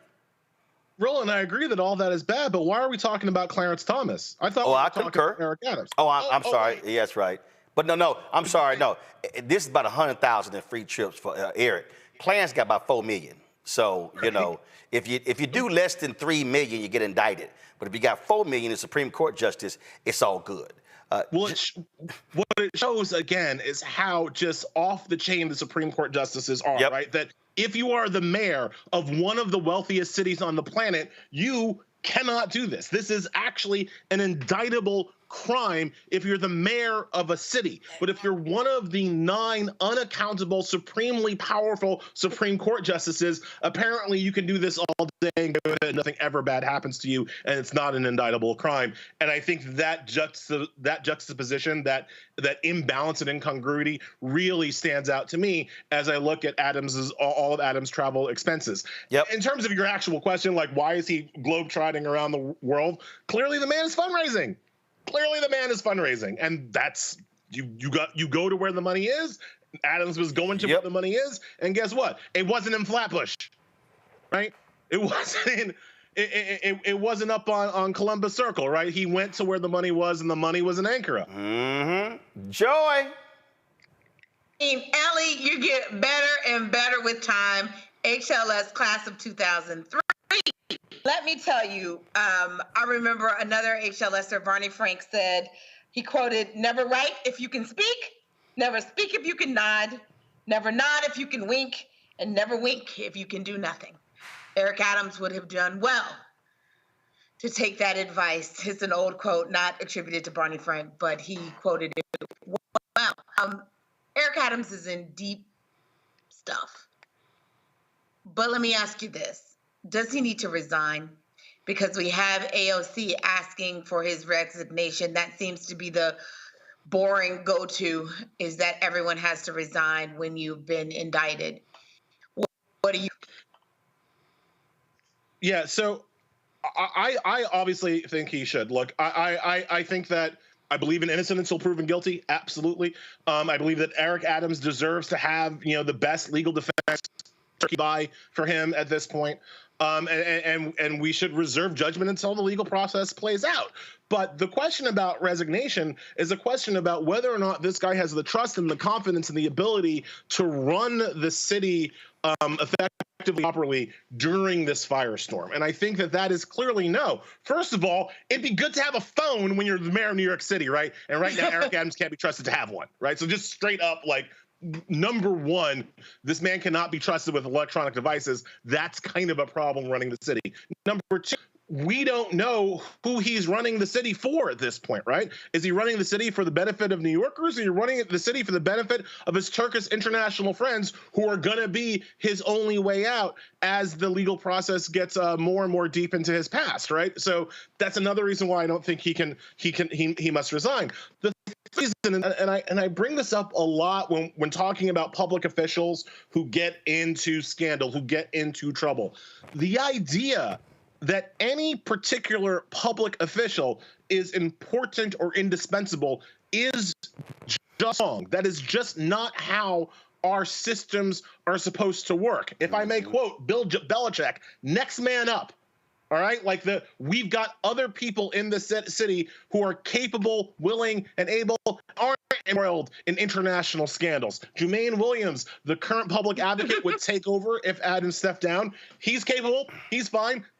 Let him have a shot at running the city now, right? Because the person is not important. The position, office is important. And the whole point of a democracy is that we should be able to cycle through unimportant people who hold relatively important jobs. I don't know. When the NYPD commissioner resigned, they named the replacement the next damn day. You know what happened? They went and grabbed his damn phone the next day. I was like, damn, that was quick. Lauren, go. Yeah, how you doing? You know what? I just think this whole thing makes me nervous. I was born in the Bronx, and I worked in the New York State government when I was a teenager because my mother worked for a politician. And when I see that we have had 110 mayors and only 2 black ones, and then one of the 2 black ones is the only one to be indicted in the history of the city of New York, it just makes me nervous. I can't deny that it makes me nervous. Damian Williams makes me nervous. He had a case against the former Lieutenant Governor Brian Benjamin that turned into a bust. And then, of course, we watched prosecute Sean Combs. And then, of course, now we have the mayor of New York being prosecuted.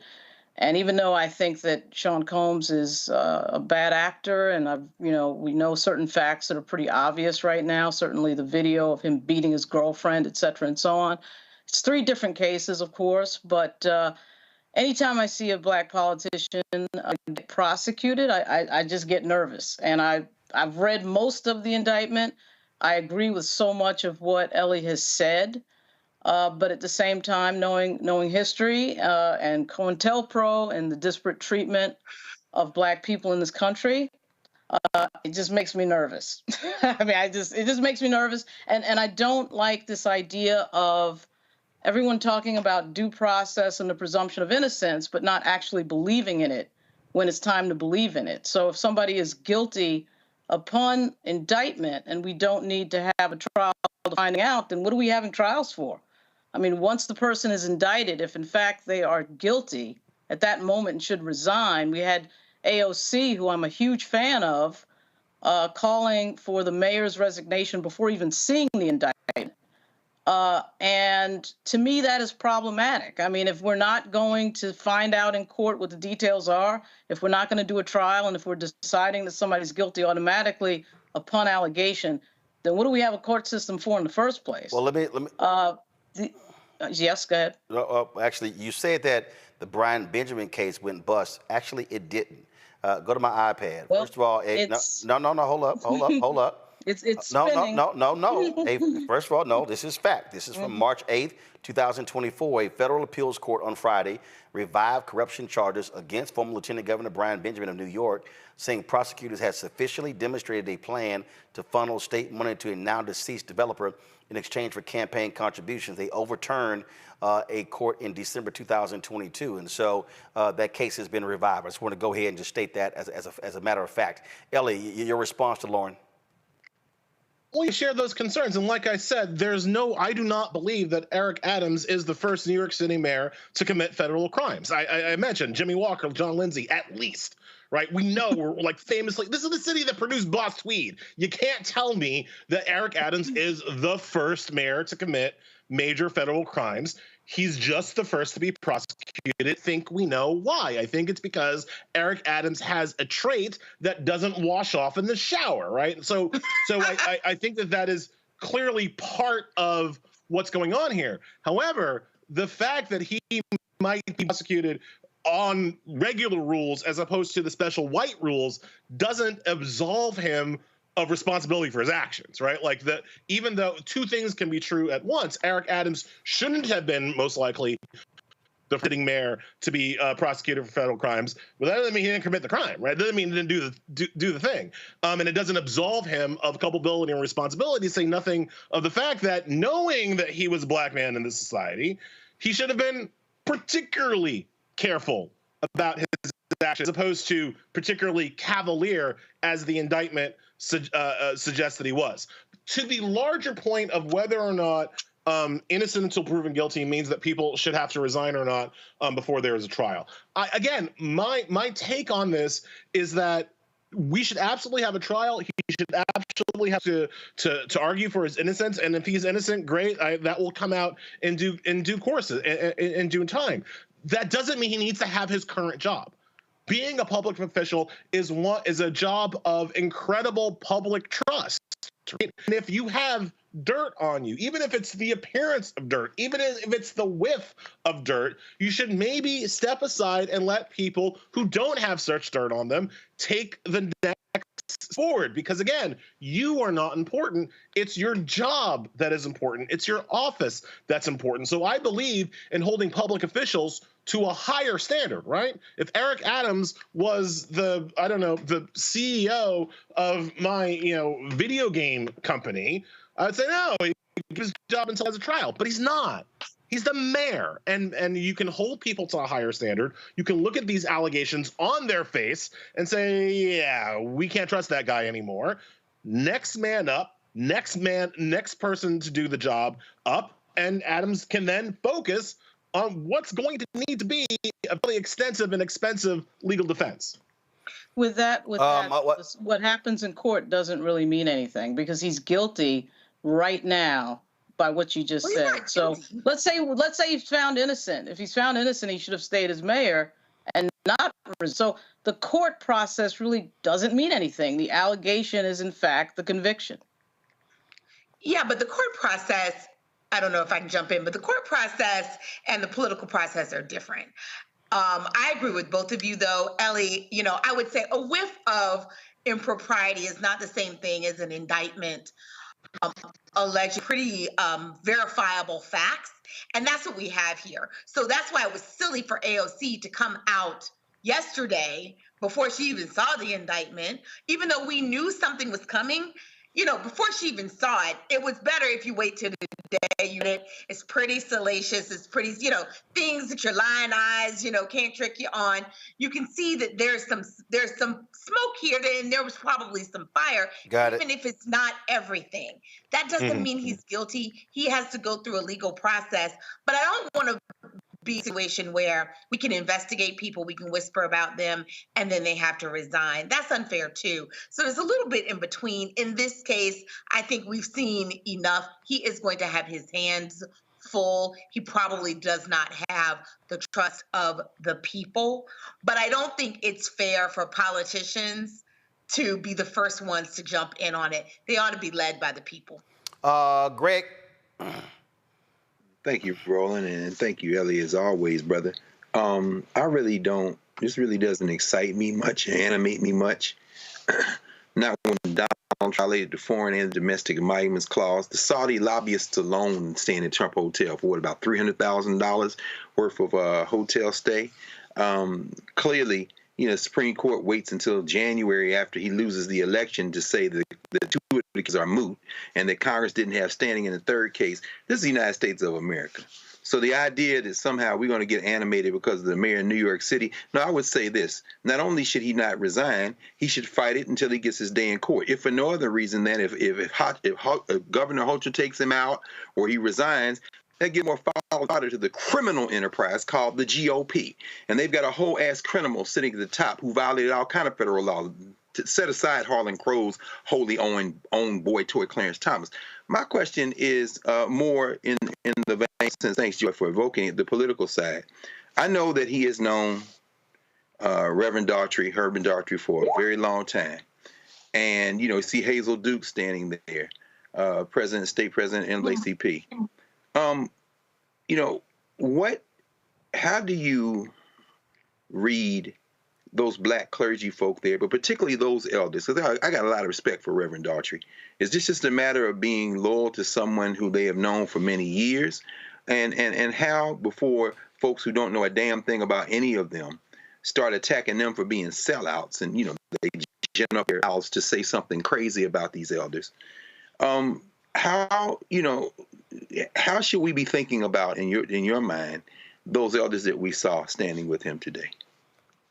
Well, that's a great question, Greg. So I want to answer it two ways. First, to your original point, make no mistake, what this indictment shows is that SDNY and the Department of Justice are fully capable of prosecuting somebody for foreign emoluments and related international crimes when they want to. And I think that there's no clearer distinction between what's happened in Adams and what didn't happen in Donald Trump than this indictment right here. SDNY can do the job when they want to. And it's very clear that with Trump, they didn't want to do that job. So I totally agree and kind of take that first part of your point. In terms of how to understand elders, people standing still with Adams in this moment, I think you value loyalty at some level, right? Like, I think you know the man, you've been with the man, you are going to stand, you're going to stand with him until the end, right? I expect that of most of my friends. I would stand next to most of my friends in that moment. I don't think that that's a political decision so much as it's a moral one in terms of like what kind of person you are. Are you the kind of person that's going to stand with your friends when they're taking heat, or are you the kind of person that runs away? And I think these are people who are going to stand with their friends. These are the people you want as your friends, right? So I don't think it impacts or tells us anything about them. I do think that it potentially tells us something about Adams and his willingness to put his friends through that, right? Because if it was me and they had me like this, I don't know. I would hope like this. I would hope that I would not then, hey, all my friends, come stand in front of me. So like, take some bullets. Like, no. Like, at some point, you would hope that you stand up and be accountable for your own actions. Hey, man. You don't put your friends through that. Listen, Bill Clinton stood up there and said, I ain't do it. He had his female cabinet members saying, we with you. And then they had to cuss his ass out later. I remember there was a pastor in Fort Worth, Arlington, Texas, Terry Hornbuckle. He stood with his attorney and his wife and church members. I did not do what I was convicted of. And then he was convicted of sexually assaulting, sleeping with women in the church on meth and all kind of other stuff.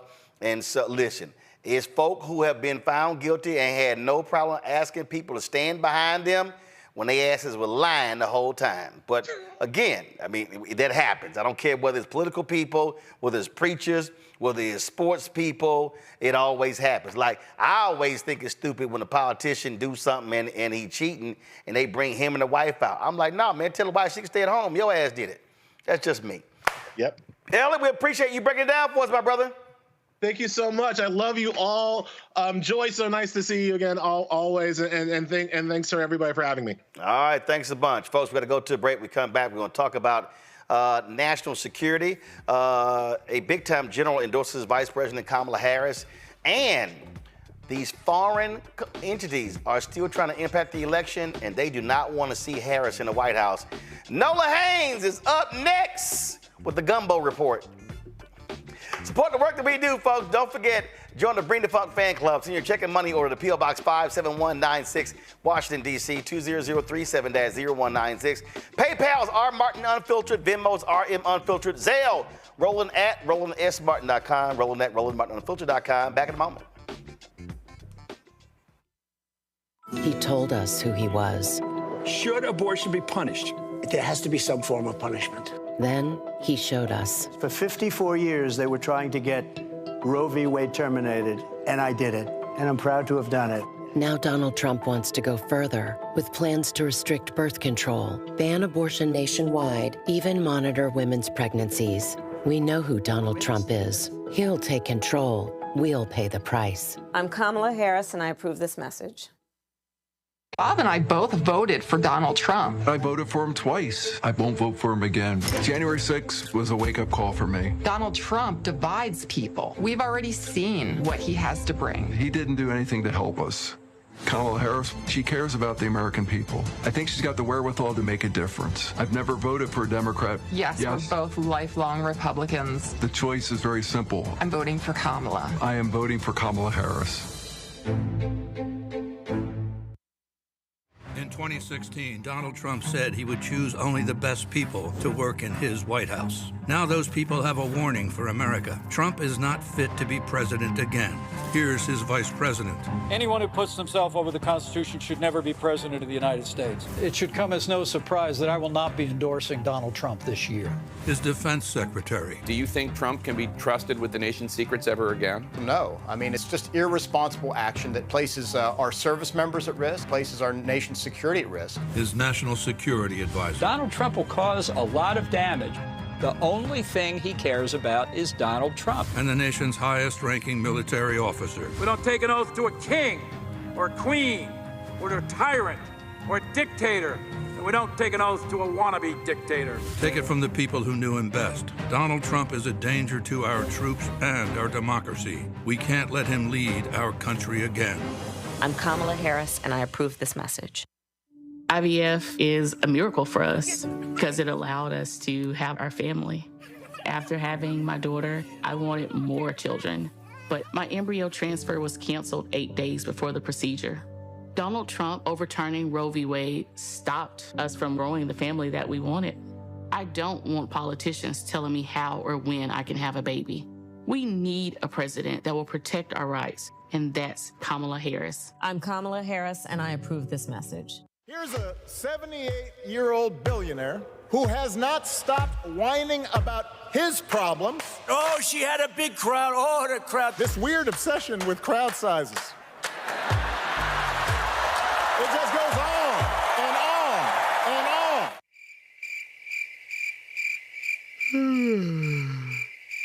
America's ready for a new chapter. We are ready for a President Kamala Harris. I'm Kamala Harris, and I approve this message. The overturning of Roe almost killed me. I had a blood clot in my uterus that caused my labor to have to be induced because of the overturn of Roe v. Wade. I wasn't able to get life-saving treatment sooner. I almost died. And that's because of the decision that Donald Trump made. I was able to get Roe v. Wade terminated, and I'm proud to have done it. The doctors and nurses were afraid that if they treated me in the incorrect way, that they would be prosecuted for that. And that's appalling. Donald Trump says that women should be punished.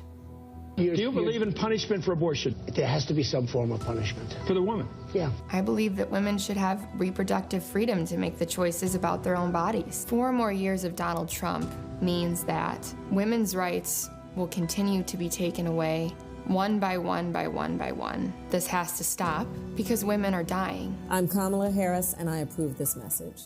What's good, y'all? This is Doug E. Fresh, and you're watching my brother Roland Martin Unfiltered as we go a little something like this. Hit it. It's real.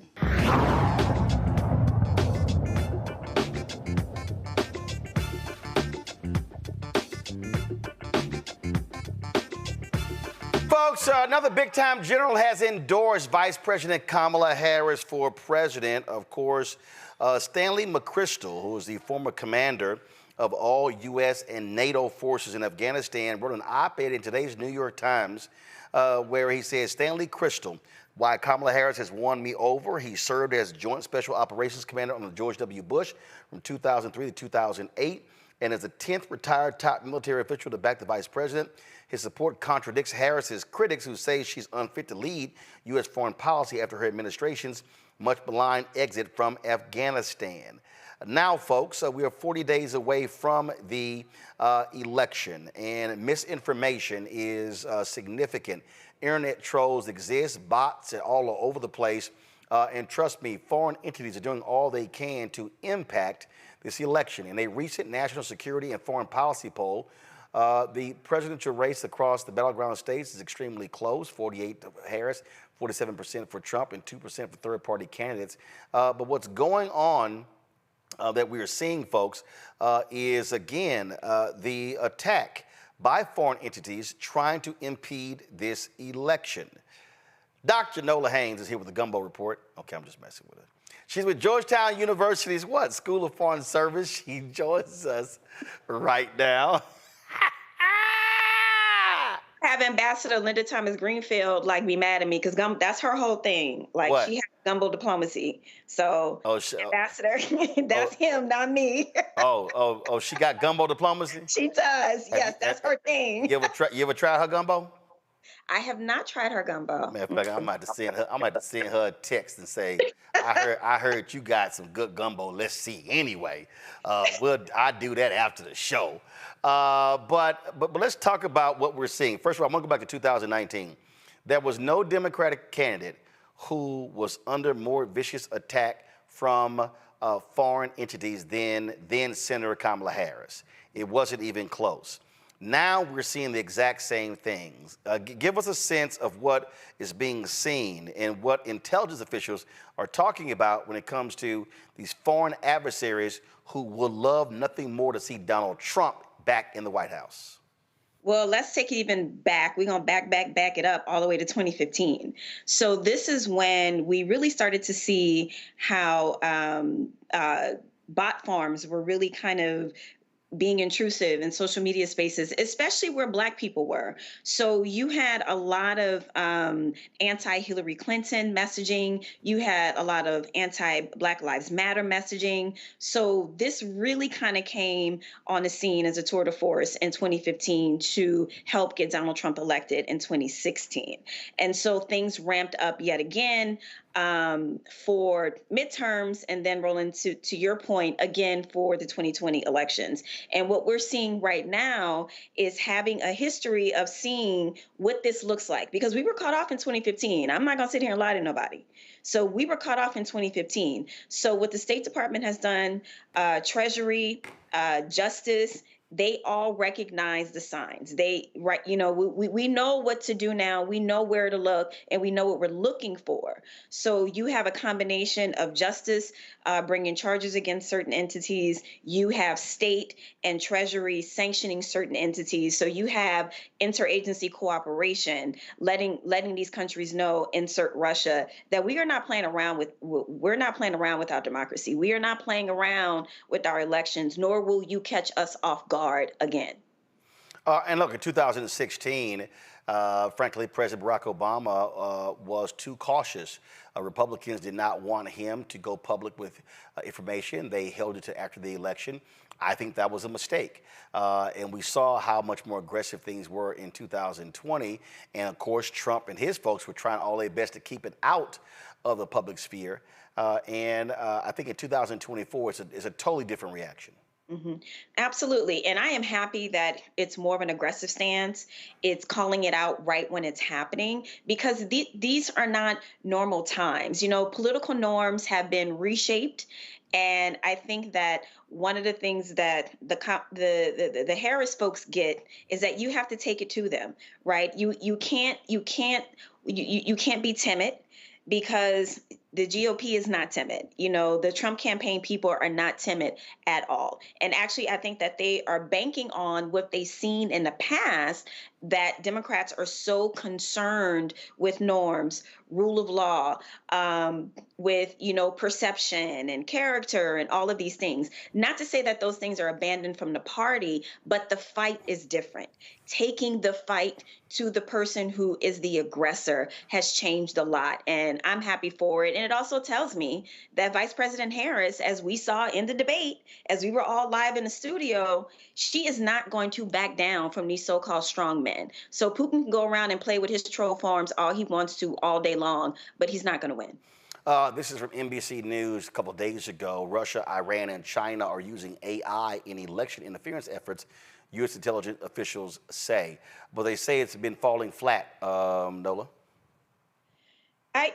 Because we know what we're looking for. This isn't 2015. We're not going to be caught off guard again. And also, the landscape has changed. So the relationship with China has drastically changed since 2015. It's more adversarial than it has been. And so in terms of what it looks like to produce misinformation, disinformation, we understand what that looks like now. And so this kind of this triangle that you are describing, they all have interest in interfering in the U.S. elections for different reasons, right? But I'll reassert, we know what we're looking for now. We understand the folks who do not like us, right? Yep. We understand our frenemies. Well, it's not even just don't like us. Go to my iPad, Anthony.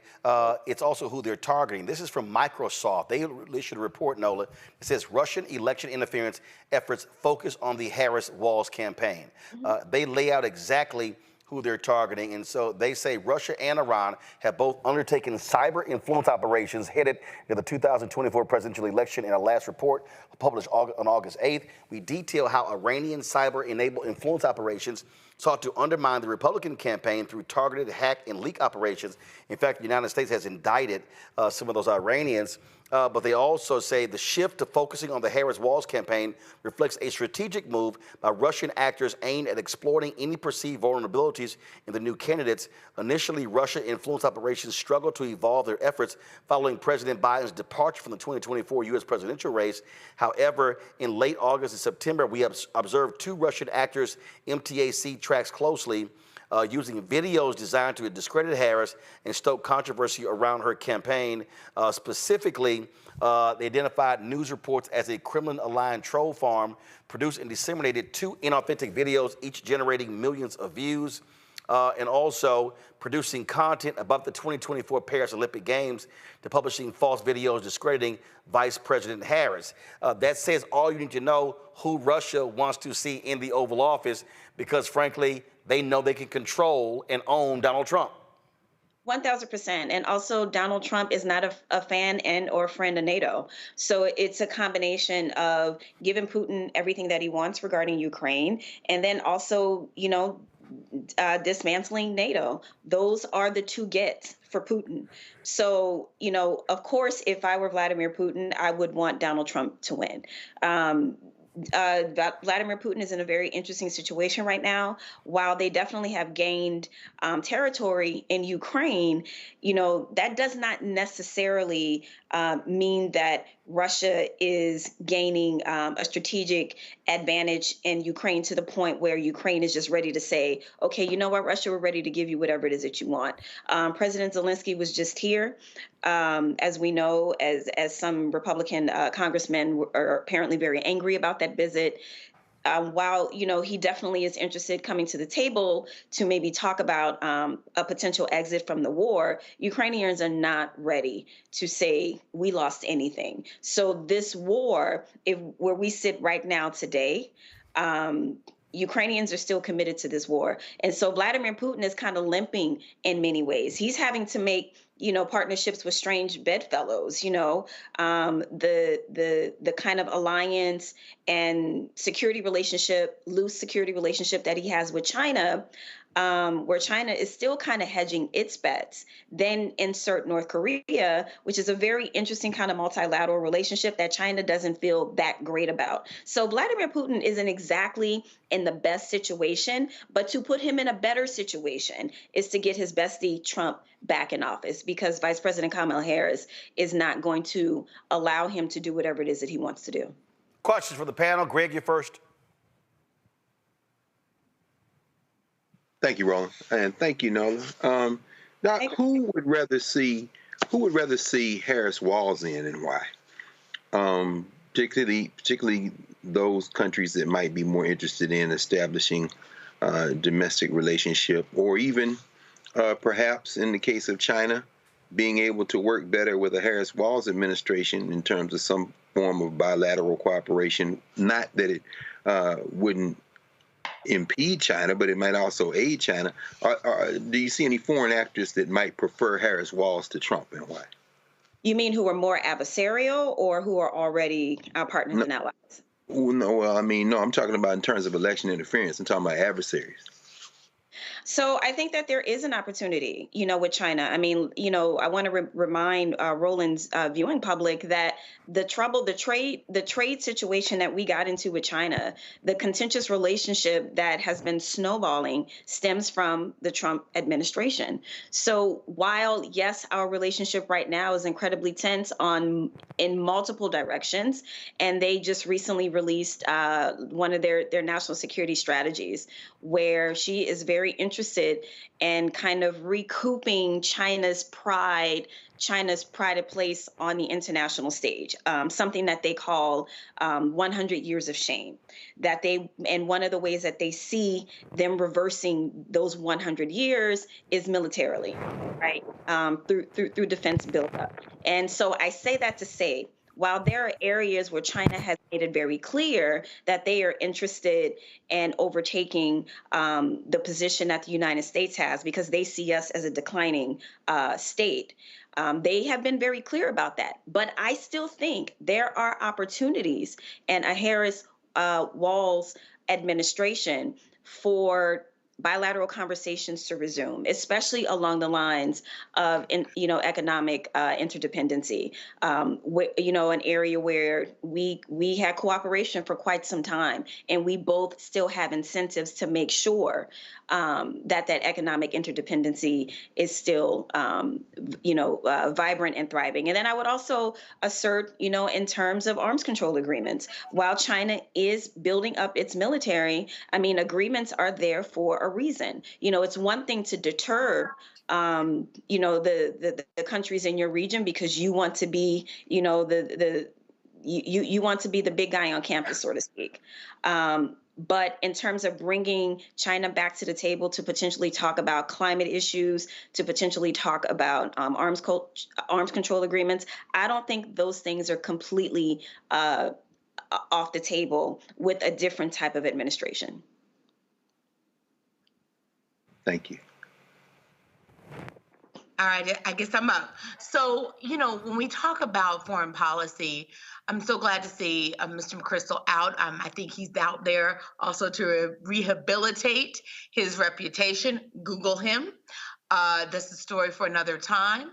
But, one of the things I think we've forgotten is how horrific Donald Trump was for our foreign policy. And Kamala Harris has been very clear, and I think others have as well. The whole world was laughing at him. Even authoritarian leaders were laughing at him. So, we know about what's going on in Russia and what's happening there. What did the international community feel about Donald Trump? Can you underscore that for us? Build on that point. How much of a joke would we be if we elected this fool again? Well, I am going to start. People in my community will never, ever, ever forget Helsinki when he met with Vladimir Putin as long as we live. To sit there and to agree with Vladimir Putin over your entire intelligence apparatus, no one in my community will ever forget that. Yeah. And when you sit there and when you do that as the president of the United States, of course, everyone is going to, first they're going to be like, did he just say what I think he said? Once they get over that, then they're going to then realize, oh, okay, so the United States is no longer serious, or Vladimir Putin must have something on him. Because remind us what he said. Huh? Remind us what he said. What he said was that he trusted Vladimir Putin, who was sitting right next to him, over the intelligence community, saying that Russia absolutely 1,000% interfered with our election in 2016. He said, well, Vladimir Putin said that he didn't have anything to do with this, so I'm going to believe him. He said that out his face, looked dead into the camera, and was serious, and said that to the world. And then we know about his shock. That's right. And we know about his Ukraine comments this week, right, where he has been pushing Ukraine into a deal that they do not want with Russia, one that would allow Russia to steal their land and take their freedom. And now he's saying that, he's prematurely saying that Ukraine has lost this war and that there's nothing we can do and sort of that we should fold and give up, calling the people of Ukraine a freedom-loving people dead. let's talk about that. This person clearly is in bed, if you will, with Russia. They have something on it. So I want to start actually with the poll that Roland opened this segment up with. So those figures are from National Security Action's poll that they did in battleground states. And so what was overwhelming throughout this particular poll was Americans actually support continued military. They support sending military aid to Ukraine, 53% to 34%. So there is a lot of support for Americans to continue to support Ukraine militarily. In that same report, what people said is that overwhelmingly that they believe that Vice President Kamala Harris is, she's steady. That she's calm, she doesn't create chaos, and that in a situation where you have Donald Trump on one hand, who is making very clear statements that, yes, America first, but we would also be isolationists. Now, you can have an America first approach. I am all for that, but to go it alone on the international stage because you are afraid, or whatever the situation is between him and Vladimir Putin, to give him whatever it is that he wants. The American public do not want that. They want a strong leader. They want a steady leader, and they want a leader who isn't going to continue to get us mired in chaos and have North Korea, y'all going back and forth on Twitter talking about, with nuclear threats and stuff like that. That's not what the American public wants. So, I want to kind of dispel this myth that Americans are tired and we want to move on from Ukraine. Yes, some of that exhaustion exists, but Americans understand overwhelmingly what's at stake if we do not continue to support Ukraine, and that's my whole point here. Lauren? You probably saw the hearing that Mark Warner did on foreign interference. I think it was last week.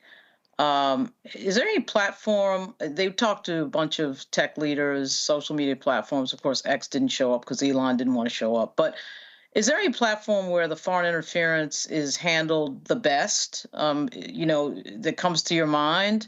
Or is there nobody that handles it well? Well, I think, going back to the interagencies kind of really stepping up quickly, with you have the 1-2 punch from state and Treasury, and then you had Justice follow it up. I mean, that sends a very clear statement, in my personal opinion. Now, what does that mean? What does that mean in a larger context? I mean, the Russian entities that were named, shamed, and blamed, does that mean that we can go outside of our jurisdiction and go and arrest them? No, but that does mean that, certain entities can't do business with them. That means that they are limited to do certain business around the world. So there are levers that we can pull on outside of just, the FBI being able to have the jurisdiction to go to Russia to arrest them. So I think that kind of interagency response sends a very strong message around the world that we are not playing with these people. All right. Dr. Nola Hayes, we appreciate it. Thank you so very much. Night, y'all. All right, folks, going to a quick break. We come back. President Biden issued an executive order dealing with the issue of guns. We'll hear from him, the mayor of Birmingham, and Vice President Kamala Harris. That's next. Roland Martin Unfiltered on the Black Star Network.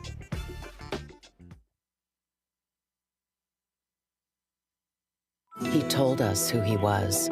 Should abortion be punished? There has to be some form of punishment. Then he showed us. For 54 years, they were trying to get Roe v. Wade terminated, and I did it, and I'm proud to have done it. Now Donald Trump wants to go further with plans to restrict birth control, ban abortion nationwide, even monitor women's pregnancies. We know who Donald Trump is. He'll take control. We'll pay the price. I'm Kamala Harris, and I approve this message. Folks, President Joe Biden and Vice President Kamala Harris addressed gun violence today at the White House. Biden signed an executive order focusing on the trauma inflicted on children by active shooter drills in schools on the first anniversary of Biden's Office of Gun Violence Prevention. The order will also tackle the threat of machine gun conversion devices.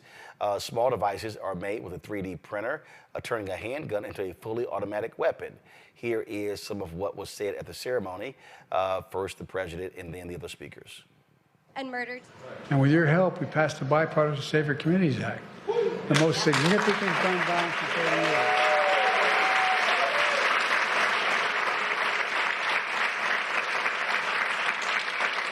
And so many things because we had a first-rate prosecutor who had an incredible experience dealing with these. Among many things is strengthened background checks for anyone under the age of 21 seeking to purchase a firearm. Since we implemented the background check system last year, we've kept almost 1,000 guns out of the hands of people under the age of 21. But folks, the law also invests over $1 billion, the largest one-time ever investment ever in seeking to deal with mental health issues in our schools.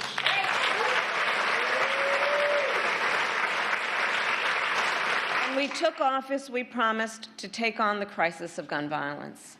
And we passed, under the president's leadership, the first major gun safety law in nearly 30 years, a bipartisan law, which includes an historic investment to address the trauma caused by gun violence. We are hiring 14,000 new mental health counselors in public schools across our nation. We need to hire more.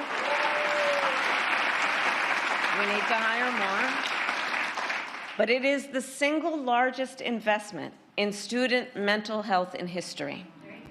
And for as much as we have accomplished, more must be done.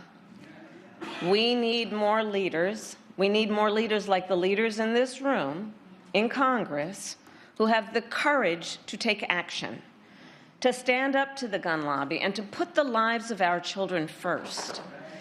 Last week, I am honored to serve as mayor of the city of Birmingham, Alabama. I want you all to know that I am not here representing myself. I am here representing the 200,000 residents I serve. Gun violence. Gun violence is what I would say, very personal to me. Because I know the scream of a mother when her child is killed. I know that because I heard it from the voice of my own mother when my brother was killed by gun violence.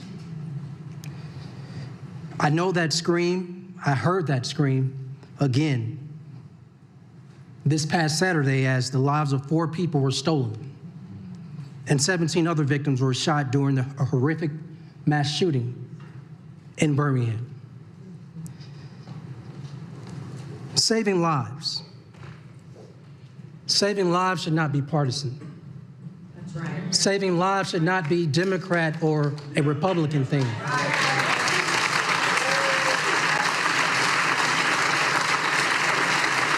Saving lives, everyone. Saving lives shouldn't even be political. Saving lives is the most American thing we can do together. Now, folks, yesterday we talked about the stupidity about Republicans on Capitol Hill with this government weaponizing committee. And you could always expect Congresswoman Jasmine Crockett to keep it real. Roll the Crockett Chronicles.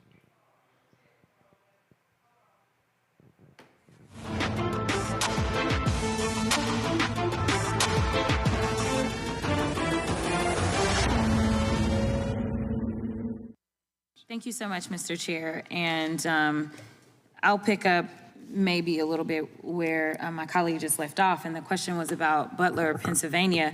I'm curious to know if any of you are aware as to whether or not the FBI is involved at all in determining what's going on in Springfield, Ohio, because as far as I'm concerned, there is domestic terrorism afoot, and it is at the word of the Republican nominee and his running mate. So do we know if anyone is checking into that on the federal level? I'm just curious. Just a yes or no, anybody? I don't know. Okay, perfect. Either way, I want to move on, and I want to talk about Mr. Kirshner. I'm just curious, if you were to define what weaponization of the federal government looks like, just in a quick, short definition, what would it be? using the Department of Justice to reward your friends and your criminal associates by delivering pardons after they'd been convicted by juries or before their case was even concluded or before their case was even charged, and conversely using the Department of Justice to punish your perceived enemies, order investigations and prosecutions, even if they're not warranted by evidence. I'm sorry that was not brief. That's okay. It was accurate. Because that's how I see weaponization as well, and it's something that we saw a lot out of Trump specifically, because all of his friends were going to prison, and he's probably got more friends that are headed to prison soon, and if we are lucky, he will find him a cellmate soon as well. But nevertheless, as we talk about weaponization, because this whole committee feels as if it's projection, I want to go to something that's pretty interesting, but I'm gonna start with Mr. Allen. I wasn't on this committee the first time you were here, so this is the first time we're interacting. But I am caught up to speed, and I have a simple question for you, yes or no. Do you believe that career employees like yourself should have your job taken away even if you've done your job well and followed agency rules? Do you think it's right to be fired just because you have political disagreements with those above you? No, it's not right to persecute anyone for their political or religious beliefs, especially in an organization where there's supposed to be the free flow of ideas. Okay, I appreciate your answer and your honesty, and I absolutely agree with you. It is interesting, though, because that's exactly what Trump and my Republican colleagues would do if they won the election.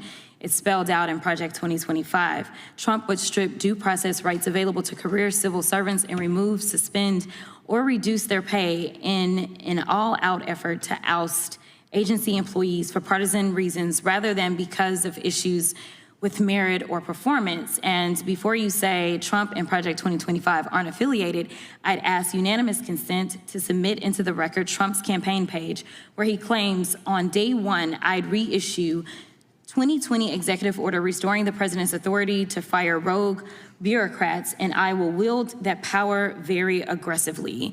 The only reason democracy is standing strong today is because we had public servants who pledged loyalty to the Constitution and rule of law and not to Donald Trump.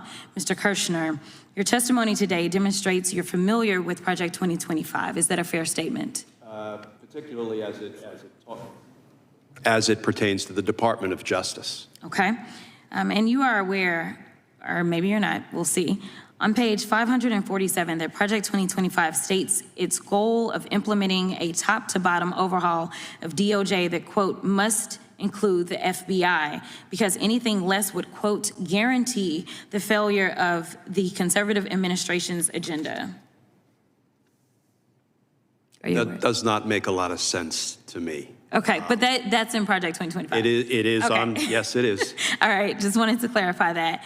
And also this agenda includes, for example, enforcing federal criminal laws against providers and distributors of abortion medication, as well as rescinding policies that hold that sex discrimination includes discrimination on the basis of sexual orientation, transgender identity, among other things. Is that correct? Yes, Representative, on page 562, they talk about aggressively going after prosecuting, quote, providers and distributors of abortion pills that use the mail. So folks who are, mailing abortion pills to women who need it, that is really not what is endangering our country or inspiring, violent crime. I absolutely agree.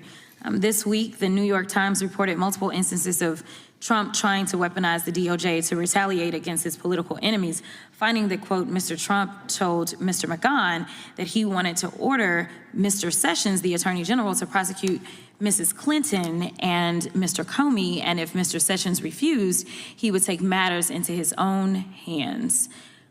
I know my time is running out, so I just have to ask, Mr. Chairman, given you've convened this hearing, theoretically it's you, given that you've convened this hearing on weaponizing federal agencies, will you commit to publicly condemning Trump for attempting to weaponize the government and condemn Project 2025 for its efforts to do the same? Gentlelady's time has expired. I mean, bottom line is we see, Lauren, this is an absolute waste of time, this stupid weaponization committee of Jim Jordan, and of course the individual who still has refused to accept a subpoena that took place. And so these Republicans, they come up with one stupid hearing after another. And now you got Comer saying, oh, now he wants to investigate Zelensky flying to Pennsylvania. I mean, really? This is why this House is the least productive House in decades.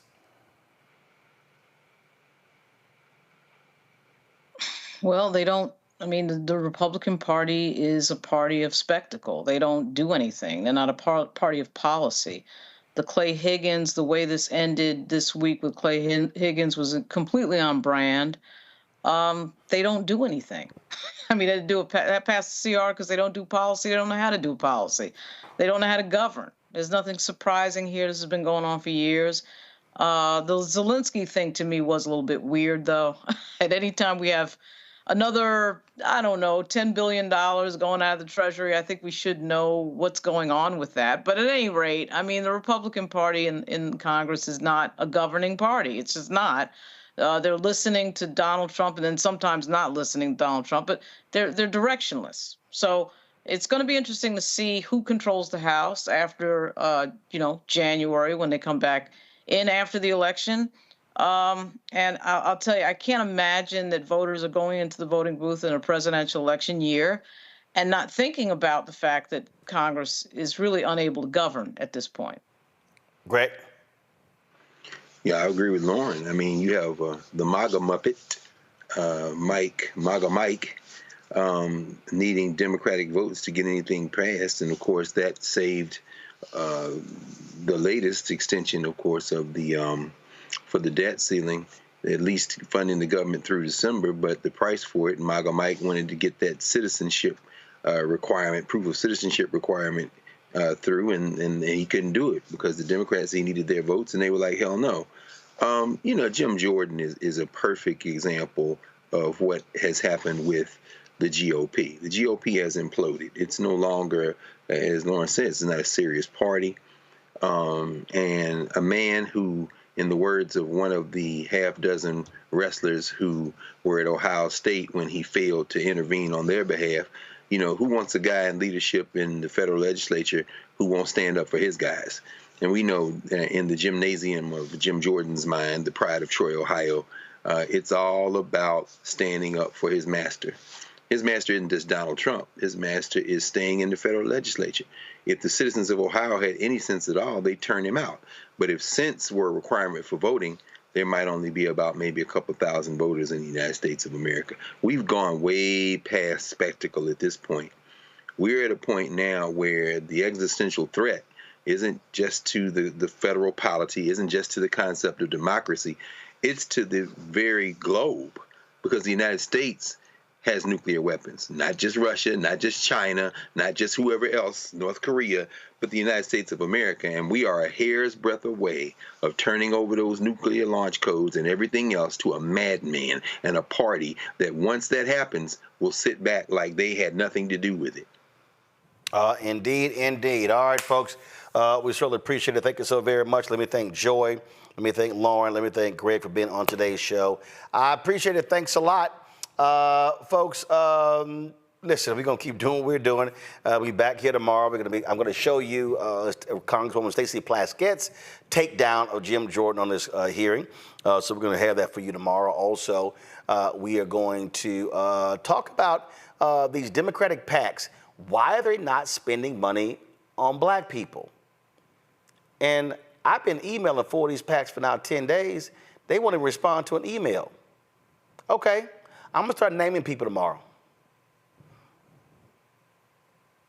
I keep telling y'all keep playing games, you're going to get called out. So that's tomorrow's show. Folks, support the work that we do. Join our Bring the Funk fan club. Send your check and money order. P.O. Box 57196, Washington, D.C., 20037-0196. PayPal is R Martin Unfiltered. Venmo is RM Unfiltered. Zelle, Roland at RolandSMartin.com. Roland at RolandMartinUnfiltered.com. We're still working through all this drama with Cash App. We'll try to support. We'll let y'all know how that goes tomorrow. And then, of course, download the Black Star Network app. Apple phone, Android phone, Apple TV, Android TV, Roku, Amazon Fire TV, Xbox One, Samsung Smart TV. Be sure to get a copy of my book, White Fear, How the Browning of America is Making White Folks Lose Their Minds. Available at bookstores nationwide. Folks, I will see y'all tomorrow. Hey, don't forget, I'm rocking the I Am a Man shirt. I am a man. Be sure to vote. Of course, this, was the signs made popular by the Memphis sanitation workers.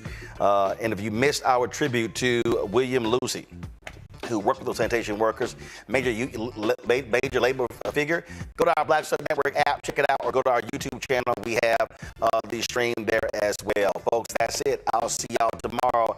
Y'all know how we always do the show. Holla!